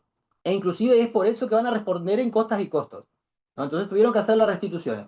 Cuando llegó el momento de ver qué pasaba con el tercero de buena fe, dijeron, bueno, sí, pero en realidad él debe mantener el vehículo porque en ese caso, ¿sí? Lo que tenemos que pensar es que aplica el 1318, ¿no? Que es pago de lo indebido. Y es por eso que Perdón, el más tercero de que buena fe aplica el 1318, aplica un principio fundamental que tú lo acabas de decir respecto de ese individuo. en el fallo ellos apelan al 1318, se refieren al pago de lo indebido, al 1318, pago de lo indebido. Cuando aquí lo que sucedió, aparte de todo, aparte de ir entre una teoría y otra, aquí ni siquiera sucedió, entiendo yo, el pago de lo indebido. Acá lo que pasó fue que una persona defraudó a su socio. Esta persona no pagó algo que no era debido. No es que llevó una factura de UTE y la pagó en el hábitat de forma indebida. Esta persona tenía 11 vehículos como copropietario y otra persona lo defrauda, ¿sí? Y se lo vende a otra persona. Entonces, no me explico de qué manera podría llegar a aplicar No, el no, 1318 en estamos de este acuerdo caso. con esa acción. Lo que yo digo es, el comprador de buena fe, justamente por el principio de buena fe que se le aplica y la teoría de la apariencia, que lo que él tiene a la vista no le hace dudar de lo que está comprando, lo está comprando de buena fe, es que se lo protege a ese individuo. ¿Tá? A diferencia de las otras personas que compraron directamente a esta persona que no estaba en condiciones de vender por sí sola. ¿Se Bien, entiende? en eso no tengo ningún tipo de dudas. Solamente esa cuestión nomás de que a veces cuando conviene somos gamarristas y cuando conviene aplicamos 1318, pago de lo indebido, Cafaro y Carnelli. Me Pero es que resultó de eso sospechoso se todo eso. trata y esa es la herramienta que tenemos según del lado del mostrador que nos toque estar. Eso va a ser así siempre. Por eso es muy Claro, pero lo que importante pasa es tener que claro cuáles son las posiciones doctrinarias para saber en qué momento utilizarlas o en qué momento intentar rebatirlas, ¿no? no, Alfredo. sin duda, como abogado defensor me parece sí pertinente que uno suscriba alguna de las tesis según nuestra conveniencia. Lo que pasa es que aquí estamos en casación y es un fallo de la Suprema Corte y en la página 9 son Cafaro y Carnelli y Gamarra y en la 10 son la otra posición. Es eso Qué nada buen más. caso, de verdad. Alfredo. Sí, profe, siempre se trata de proteger al tercero de buena fe. Es que ese es justamente el fundamento de la teoría de la evidencia, que es un poco lo que se quiere dejar de relevancia con esta parte del taller. Muy buen trabajo, muchachos. Vamos con la siguiente. ¿Les parece? Vicios ocultos, 166-2022. Temis. No, yo Perdón. quería decir algo con respecto perdón, a la sentencia anterior, agregar algo nomás. Si quiero saber si estoy bien, entonces, o sea que la teoría de la apariencia excepciona el principio de legitimidad. Entonces, con respecto a esta sentencia, Ahí digamos, está el conflicto. ahí está el Claramente es conflicto, una es lo que situación decía el para estudiar caso a compañero. caso, ¿no? Pero el conflicto está ahí. ¿Seguimos? Johnny, Profe, ¿querés que siga yo con ellos? ¿O Bueno, es como tuyo? ¿Querés? profe, profe, ¿O, yo lo que... o querés ver Villa? No, ya está. Bueno, vamos por la tenemos, 166-2022. Vicios tenemos, ocultos. tienen Ahí unas manos vamos. levantadas ahí. Buenas Ah, noches. Braulio primero. Sí, estoy para Vicios Ocultos. Buenas noches a todos. Bueno, en nuestra Buenas noches. sentencia, Perdón, Braulio. sí, María Fernanda y Antonio también están en el grupo o era una consulta. Ah, están en el grupo. Ok, Estamos en ok. el grupo. Ok, ok. perfecto. Bien. En nuestra Bueno, sentencia, sí, sí, arranquen. analizamos en la sentencia si corresponde o no la acción de saneamiento de vicios ocultos debido a una compraventa de un local comercial, el cual tiene problemas de impermeabilidad, es decir, problemas en el techo, básicamente. Su precio de mercado estaba siendo ofrecido en $320.000, pero se termina negociando en 200.000. Lo que se debate acá es si corresponde o no el tema de los vicios por los problemas en el techo. Bueno, acorde al artículo 17-18 que estudiamos el otro día en clase, para que el vendedor responda, lo que tiene que tener el vicio es hacer impropia la cosa para el uso al que se le destina, en este caso local comercial, o disminuir su precio, de tal modo, de haberlos conocido el comprador, no hubiera pagado tanto. En este caso hay una negociación de por medio. Y también tiene que ser previo a la venta. En la sentencia, el perito afirma que a simple vista, cualquier persona en realidad podría darse cuenta. Braulio, la sentencia menciona qué sentencia y qué. A ver, la sentencia de primera instancia y segunda instancia mencionan al perito, o sea, vos decís en la sentencia menciona al perito, o sea, Profe, en primera La, instancia la lo que pasa. sentencia, Sí, dale, Fer, dale, Fer. no, que Braulio en la estaba primera, explicando un poco los hechos y creo que iba a ir al sí, perito. Yo lo que, para claro. diferenciar bien, creo que Braulio lo tiene claro, pero me parece que ahí, para que quede claro al resto de los compañeros también. ¿Qué es Claro, lo que dice el perito? en la primera instancia, Dalí, se rechazó la demanda y la parte actora apeló y el Tribunal de Apelaciones después confirmó la sentencia. Yo creo que Braulio, claro, empezó como a hacer un resumen como para que después podamos como desarrollar algún punto y capaz que tenés razón, no había quedado claro para los demás Yo compañeros. sé que ustedes igual, sé que lo tienen claro y me parece que hay, pero para que quedara bien claro, vamos a separar lo que dice el perito, ¿sí? De Bien, en qué se basa la sentencia, porque básicamente lo acá es un tengo tema acá. de peritaje. Si le parece, lo leo. Afirma que la prueba más contundente la dio el perito al afirmar que la situación del local era apreciable a simple vista por cualquier persona, por lo que no existen vicios ocultos, y la sentencia se apoya correctamente en el dictamen pericial. Bien, Ahora perfecto. sí, La sentencia en primera ahí van instancia. a ver como que hay como una De la sentencia. parecida cuando empezamos a leer la sentencia que habría como una contradicción, porque vieron que cuando se plantean los fundamentos de los recurrentes, eh, demandados, actores demandados, vieron que pareciera que dice dos cosas distintas el perito. Pero es muy importante acá porque es un tema de pericia, básicamente, que se va a basar la sentencia ¿qué es lo que pasa? Ahora vamos a ver, porque querría que me dijeran si quedó claro en la sentencia, que es muy importante, que es la diferencia entre lo que es vicios ocultos y falta de calidad, por ejemplo, ¿no? Ahora, ¿qué pasa? ¿Qué es lo que dice el perito? Porque hay que tener bien en claro respecto a si conocían o no conocían el desperfecto al momento de la compra. ¿Por qué? Por un tema con No, impermeabilización. ¿Qué es lo que no termina sé, diciendo después el tribunal respecto de esto? Y que lo dijo el perito, incluso obviamente. el perito dice que, o sea, no emplearon o sea, en realidad el tribunal dice que no emplearon la debida diligencia, porque fueron en reiteradas ocasiones a visitar el inmueble y había una humedad debajo en la planta baja. Por lo tanto, requería, o sea, a simple vista que por algo había esa humedad debajo. Ese vicio aparente estaba. Ahora, el oculto que estaba arriba en la azotea, el perito creo, si yo lo entendí así, profe, el perito dice que tendrían que haber empleado, o sea, tendrían que haber empleado la diligencia, no lo dice el perito, tendrían que haberse, como que saber ya que esa humedad que veía debajo, Perdón, por Nico, algo estaba ahí. ¿puedo, Sí, puedo sí, dale. sumarme contigo? Ta, que, perdón, profesora, pero no vi su No, apellido, no, me quedó Adalí. no, me parece bárbaro Así que que ustedes mismos disculpe se que la llame vayan. por el nombre, pero No, este, sí, sí. No, no, sí, que claro. los fundamentos principales en realidad era un poco lo que decía Nicolás, que no se probó que el vicio fuera oculto, porque los defectos eran visibles o eran fácilmente detectables.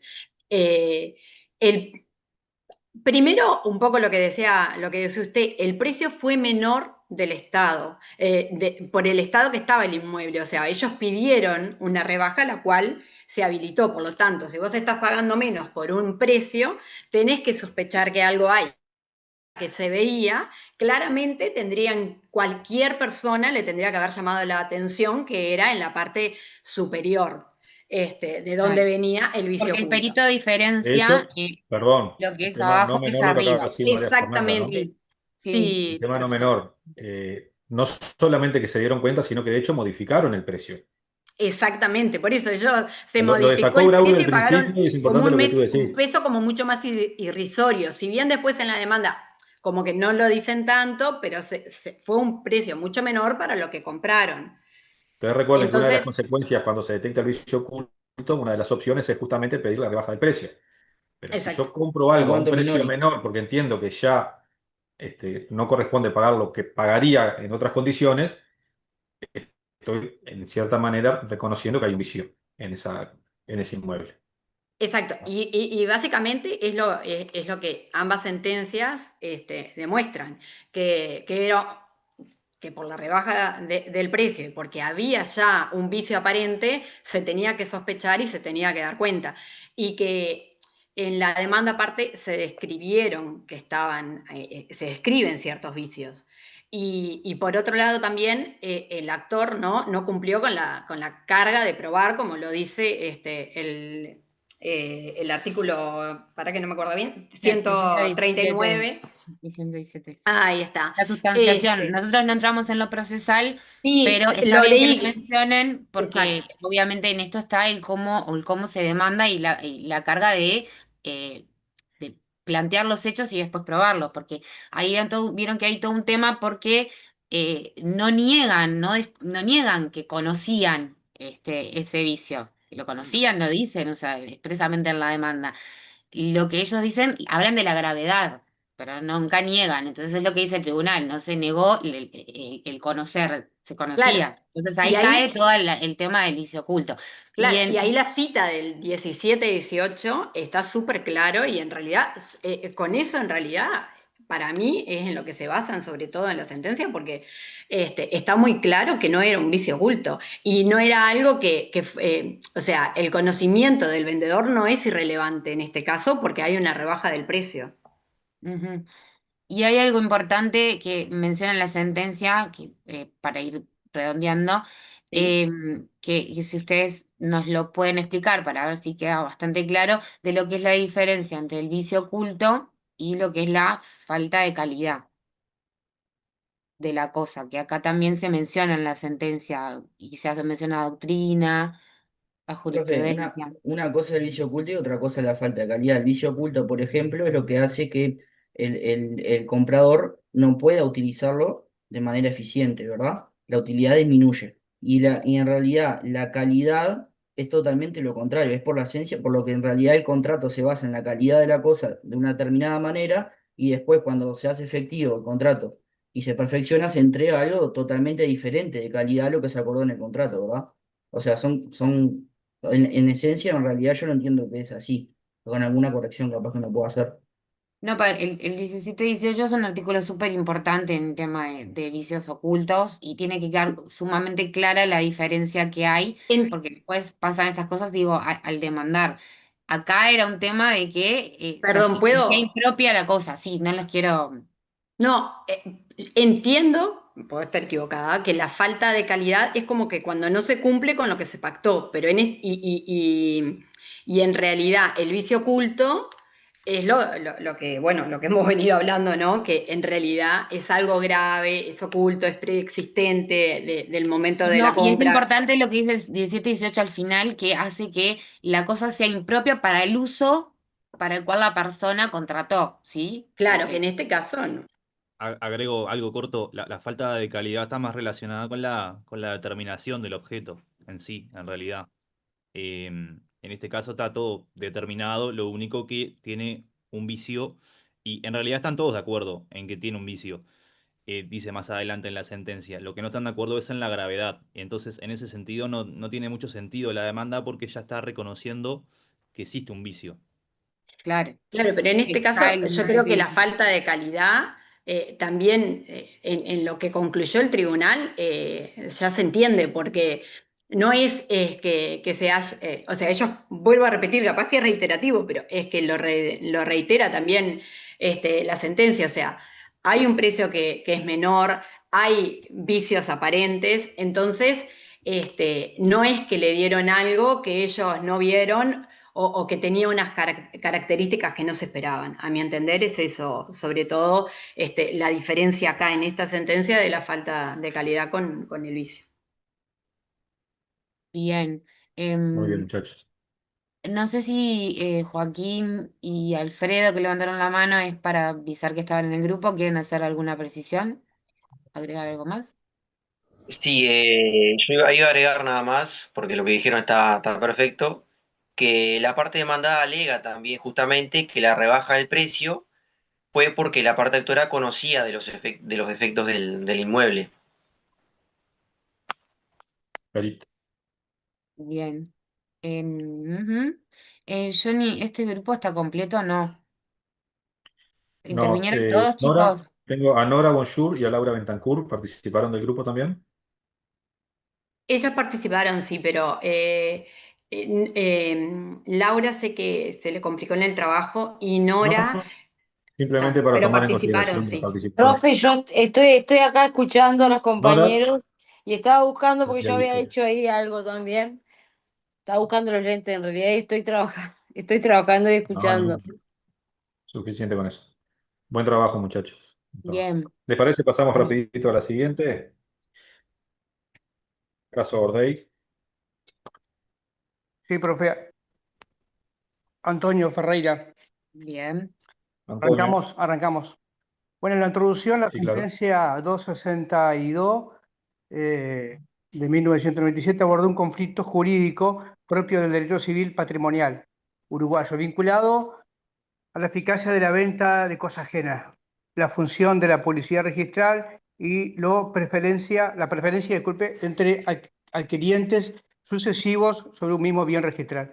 Esto también lo dimos en clase.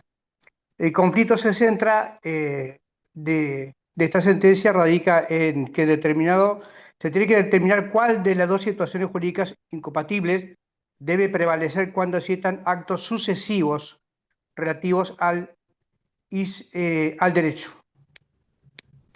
¿Qué posición toma el tribunal ante dicho conflicto? El tribunal no resuelve el conflicto exclusivamente desde la validez o invalidez del contrato celebrado, eso es relevante, muy importante, sino desde la eficacia real y la oponibilidad frente a terceros, integrando las normas del derecho civil, derecho registral y derecho procesal.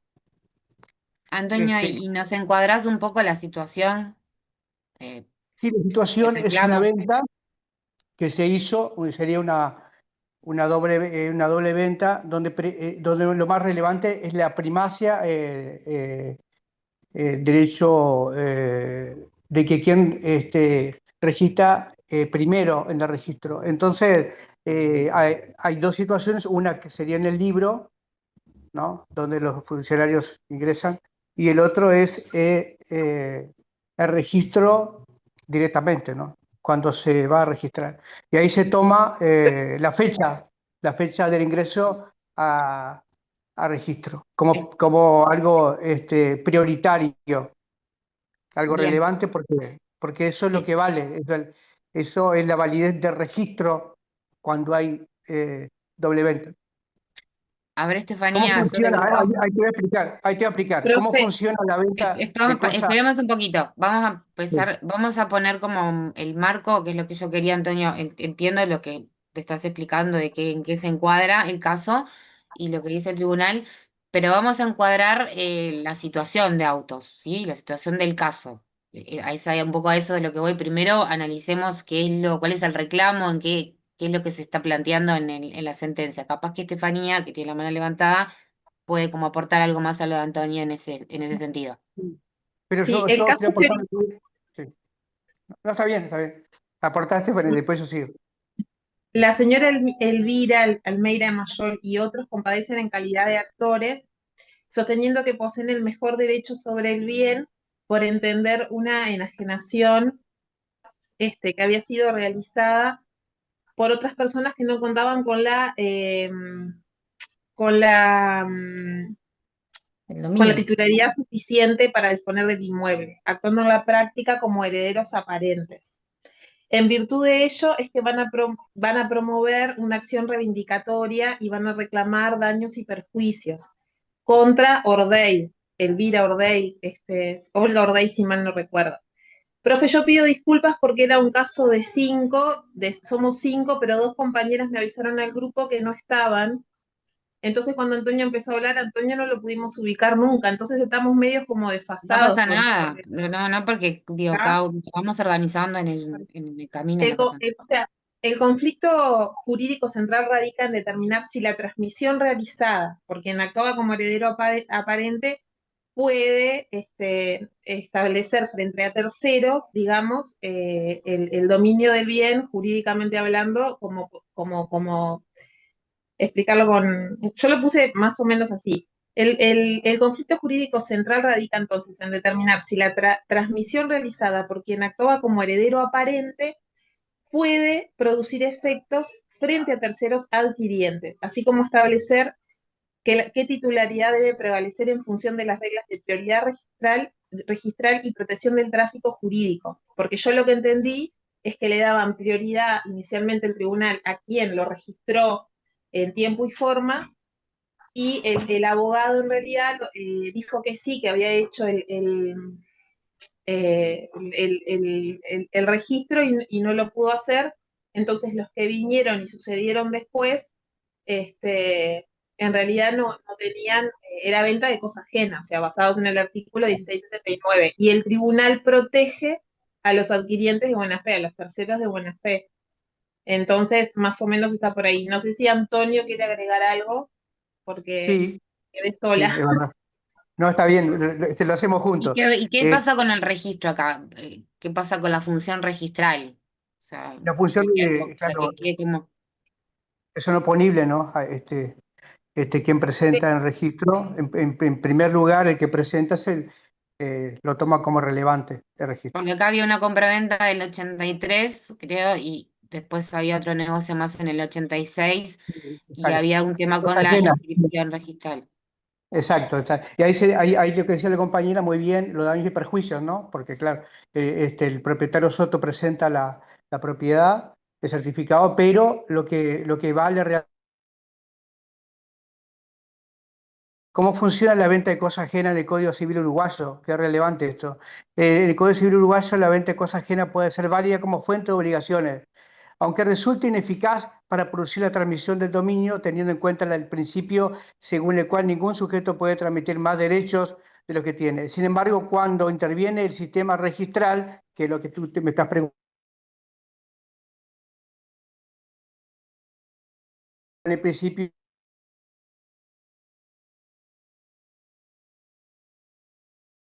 el tribunal otorga especial relevancia a los artículos 2 y 13 de la Ley 10.793, los cuales establece que cuando existen instrumentos incompatibles, que es el caso, relativo a un mismo derecho, debe preferirse aquel que haya sido presentado primero al registro, produciendo la inscripción prevalencia conforme al orden de presentación.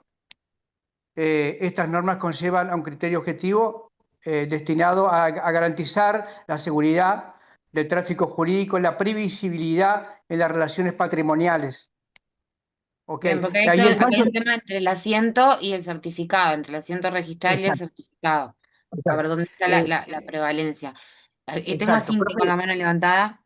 Cintia del grupo, le damos participación a Cintia y vamos Cintia a es del grupo redondear. también, Sí, profe. Pido disculpas sí, que sí, no sí, tengo la cámara porque estoy no hay trabajando, problema. sinceramente, estoy hasta las 11 hoy. Y en realidad, básicamente es que el tribunal decide prevalecer el derecho del comprador porque tuvo prioridad registral, o sea, tratan de preservar eso en realidad. Este, primero el que fue al registro, el que lo registró. No importa solo si fue un negocio válido, sino la fecha de la inscripción. Porque acá, chicos, además hay una discordia en esta sentencia. Sobre la discordia, ¿me pueden decir algo?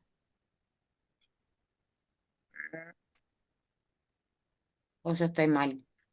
puede ser, profe, por ejemplo, de que se analice la eficacia subjetiva de la sentencia conforme al artículo 221 del Código General de Proceso, recordando que la cosa juzgada no necesariamente perjudica a terceros que no han sido parte del proceso, especialmente cuando se han consolidado situaciones jurídicas mediante la publicidad registral. ¿Puede ser eso?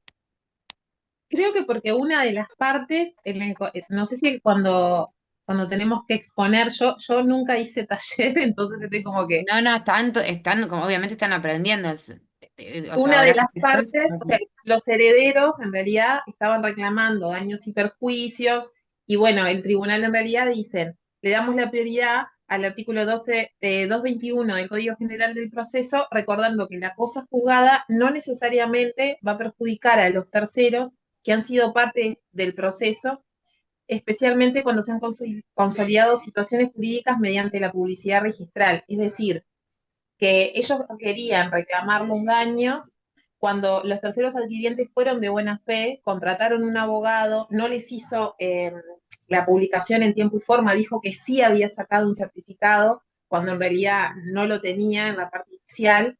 Entonces, lo que hace la sentencia en realidad, dependiendo de qué parte uno esté apoyando, supongo, vemos que como que los que eran compradores no los perjudica el tribunal porque dice, no, acá no hubo mala fe, porque ellos al momento de mostrar la debida diligencia de las pruebas, ellos dijeron, nosotros fuimos con tal abogado y nos dijo que sí, que tenían los certificados correspondientes cuando no era así. o sea, Entonces creo que que por mayoría el tribunal, que redondiemos, para ver si se entiende Chicos, esto así le de vamos la a pasar al otro discordia. grupo. Reconoce la eficacia de la adquisición del tercero, en realidad, que actuó confiando con su buena fe, ¿no? exacto. ¿Y la discordia? Vieron que tenemos por unanimidad, ¿no? De los ministros, o puede haber por mayoría. Cuando en mayoría hay generalmente dos fundamentos distintos. La mayoría, que es la sentencia que en definitiva va o revocar o amparar, y tienen una discordia. En el caso Ordey tienen una discordia. Que los fundamentos los dio de Estefanía recién. Pero recuerden eso, que la discordia va a ser diferente y esas sentencias son las que nos ayudan también a poder entender un poco más el tema, porque vamos a tener dos posiciones quizá distintas, o sea, porque la discordia claramente hubiese amparado o hubiese desestimado la demanda, a diferencia, sí, en un caso X, en los términos generales, a diferencia de la mayoría. Sí, es importante que miren también la discordia, si tiene discordia la sentencia. Esta Y tiene una además, discordia. generalmente están muy bien fundamentadas, entonces es muy Sí. rico la lectura de la discordia. Que va por el lado de la buena fe que planteaba Estefanía. Pero cuando analizan las sentencias, tengan en cuenta eso. Puede ser por unanimidad y bueno, ahí tenemos un solo fundamento, pero podemos tener dos fundamentos, porque la discordia siempre tiene que estar también redactada. No es que, bueno, Adalí, ¿te tenemos... parece que pasemos a la siguiente? Nos quedan nueve Sí, porque queda minutos. poco tiempo, perdón. De todos, muchachos, simplemente en la consulta. Flavia, Tatiana y Lourdes, entonces no participaron del grupo. No, Tatiana Chocho sí, profe. Incluso subimos una Sí. PPT, ella se encargó de subirla, pero estaba Bien. trabajando y se le quedó sin. Ella avisó en el Flavia y grupo. Lourdes. No. Flavia. La idea, muchachos, con el taller y con las sentencias es que ustedes primero nos cuenten lo sucedido, que es una manera de saber si se entendió el caso, más allá de los tensos que son muchas veces las sentencias. Bueno, que se lo puedan contar a una persona de forma resumida y qué es lo particular que tiene cada caso, porque todos estos tienen algo particular. Y justamente una de las particularidades son los temas dados en clase. Entonces, por ahí es un poco el fundamento del análisis de sentencias. Bueno, tengo una sentencia donde pasaron tal y cuales hechos, ¿tá? Y se dio una situación particular de un tema que nosotros ya vimos en clase. De hecho, por eso dejamos más allá del tema del tiempo, dejamos de lado la de permuta porque es un tema que aún no tratamos. La sentencia que sigue o las que siguen tratan sobre un mismo hecho y tenemos un análisis de primera instancia y de segunda instancia. Sería bueno, no sé si los grupos que están por participar tienen PPT para presentar o no. En caso de que sea así, le pedimos que nos las envíen, que la vamos a analizar detenidamente después. Pero a ver si alguno de los participantes de los grupos que tomó el tema de Villa Serrana nos puede resumidamente contar qué es lo que pasó ahí, qué es lo que sucedió en Villa Serrana, para entender cuál es el problema y después poder analizarlo. Alejandro, Sí, Perdón. perdón. no, Dale. Agustina, perdón. Inicia No, que Agustina si querés. teníamos PPT, pero no sé si la podemos compartir, por lo menos para. No, O solamente lo hacemos por arriba y tal. como base, pero básicamente la idea en estos minutos que nos quedan No, para no pasar de la el hora. tema en este caso es un caso de doble venta sucesiva. Perfecto. Que la primera venta se da en el año 1968, donde Villa Serrana S.A. vende el padrón que en ese momento conformaba un padrón mayor al que se registra correctamente, ¿no? Para la parte compradora. Y actora también, que es Norma Rossi, que paga regularmente los impuestos y cuenta con visita frecuente al lugar. ¿Tá? Después, la segunda venta, que sería la doble venta, se da en el año 2009. La misma empresa Villa Serrana S.A. vuelve a vender el mismo terreno a los demandados Oliver Toc.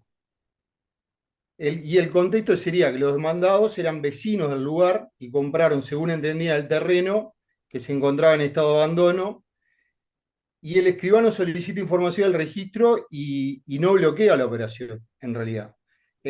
Entonces hay un error registral y bueno, el error se radica en la confusión de los padrones. El padrón matriz o el inicial de mayor área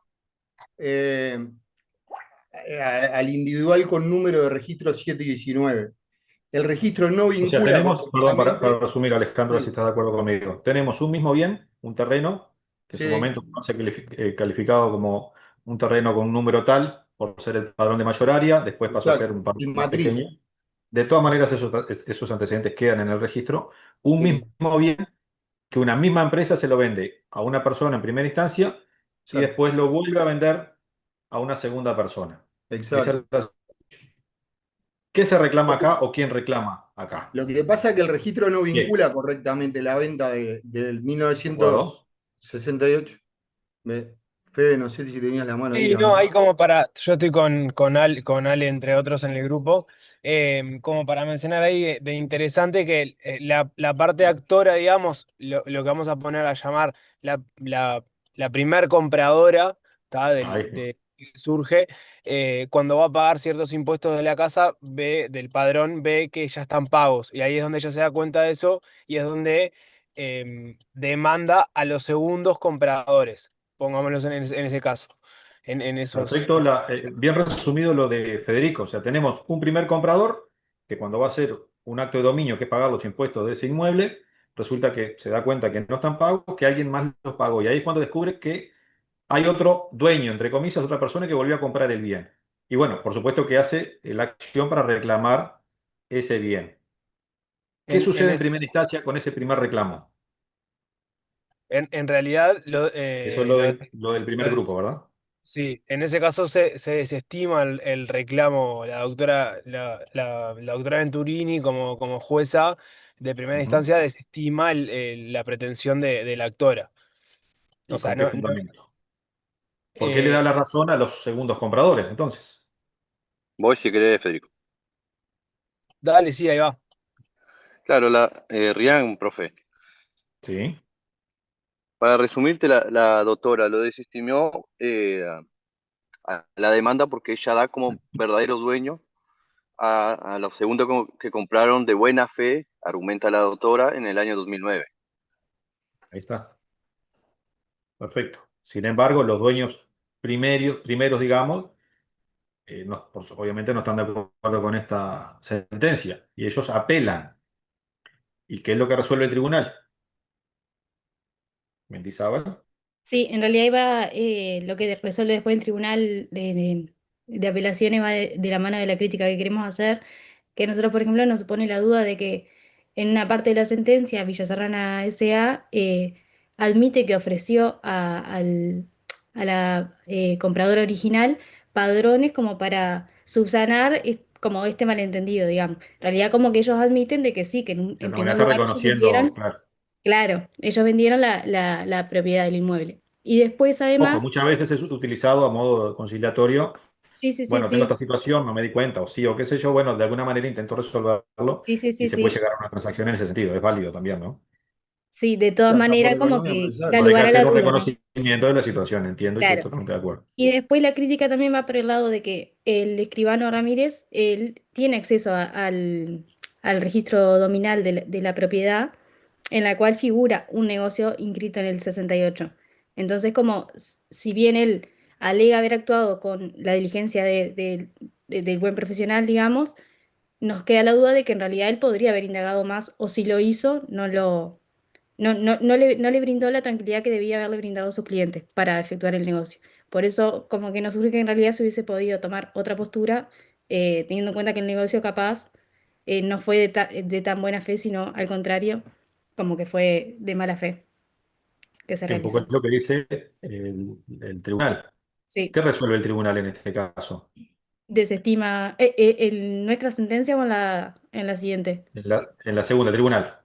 En la segunda, el tribunal desestima la sentencia, el fallo que resolvió la doctora Venturini y acepta la acción reivindicatoria que solicitó la parte actora en primer lugar. ¿Y a quién condena? Condena a Villa Serrana S.A. a pagar los costos, no los daños y perjuicios porque no lo prueba la parte actora, eh, pero sí que le pague a la parte demandada, o sea, al matrimonio que compró en segundo lugar, y Sí. que se le devuelva el inmueble a la parte actora a Rossi. Al primer comprador, digamos. ¿Y Exacto. algo más? ¿Condena el tribunal? Eh, ¿Alguien más? al escribano El también, escribano. sí, Iván. porque nosotros lo habíamos puesto en, ¿Y de qué habíamos forma? armado la presentación, la habíamos puesto como terceros citados en garantía junto con Villa Serrana. Entonces Sí. comparten la responsabilidad. Y ahí está, comparten la responsabilidad, pero ¿en qué forma lo condenan al, al escribano?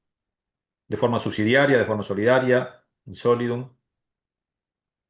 Yo no me acuerdo porque era la otra sentencia, o sea, leímos en realidad bien, nos enfocamos en la primera, la leímos después como para cerrar un poco lo que había pasado Ahí Insólito, está. ¿no era? In pero me solidum. In parece que solidum, ¿qué sí, quiere decir? En todo. en todo, sí. No, no es que en el caso de que no pague Villa Serrana pueden ir contra el escribano. No, no. Lo condenan in solidum porque le resaltan justamente esa responsabilidad de no haber advertido que ese inmueble ya había sido vendido en una instancia anterior. ¿Tá? O sea, resumiendo un poco es un terreno que es vendido por Villa Serrana a determinadas personas, pasa el tiempo, Villa Serrana vuelve a vender el mismo terreno a otras personas. ¿Tá? El comprador originario, luego de una acción de pago, se da cuenta que no lo puede hacer y ahí descubre que hay un segundo dueño, entre comillas. ¿Tá? Inicia una acción reivindicatoria. En primera instancia, la jueza Venturini, en aquel momento, le da la razón a los compradores en la segunda oportunidad por entender que actuaron de buena fe. ¿Sí? El tribunal revoca, está muy bien fundamentada esa primera sentencia, por eso hay que siempre ver caso a caso. El tribunal revoca por entender que tanto Villa Serrana como el escribano tenían responsabilidad y por sobre todas las cosas conocimiento de que ese inmueble ya había sido vendido en primera instancia. Entonces obliga a restituirle el precio al segundo comprador, o sea, no es que lo deja sin nada, obliga a restituir el monto que pagaron más los intereses y que se restituya el bien al comprador original. Y condena a esa acción tanto a Villa Serrana como al escribano, a quien también lo hace responsable por esa cuestión de no tener presente la inscripción en el registro y haber autorizado la segunda venta. ¿Algún aporte más? No, que en realidad nosotros cuando empezamos a leer la sentencia creímos que iba a pasar una cosa y después a medida que la fuimos leyendo, como que se dio Siempre te va a vuelta pasar todo. eso porque aparte Sí, los fundamentos estuvo muy buena generalmente son igual. convincentes. Sí, sí. Ustedes recuerden que cada una de las partes justamente lo que busca es convencer al tercero imparcial.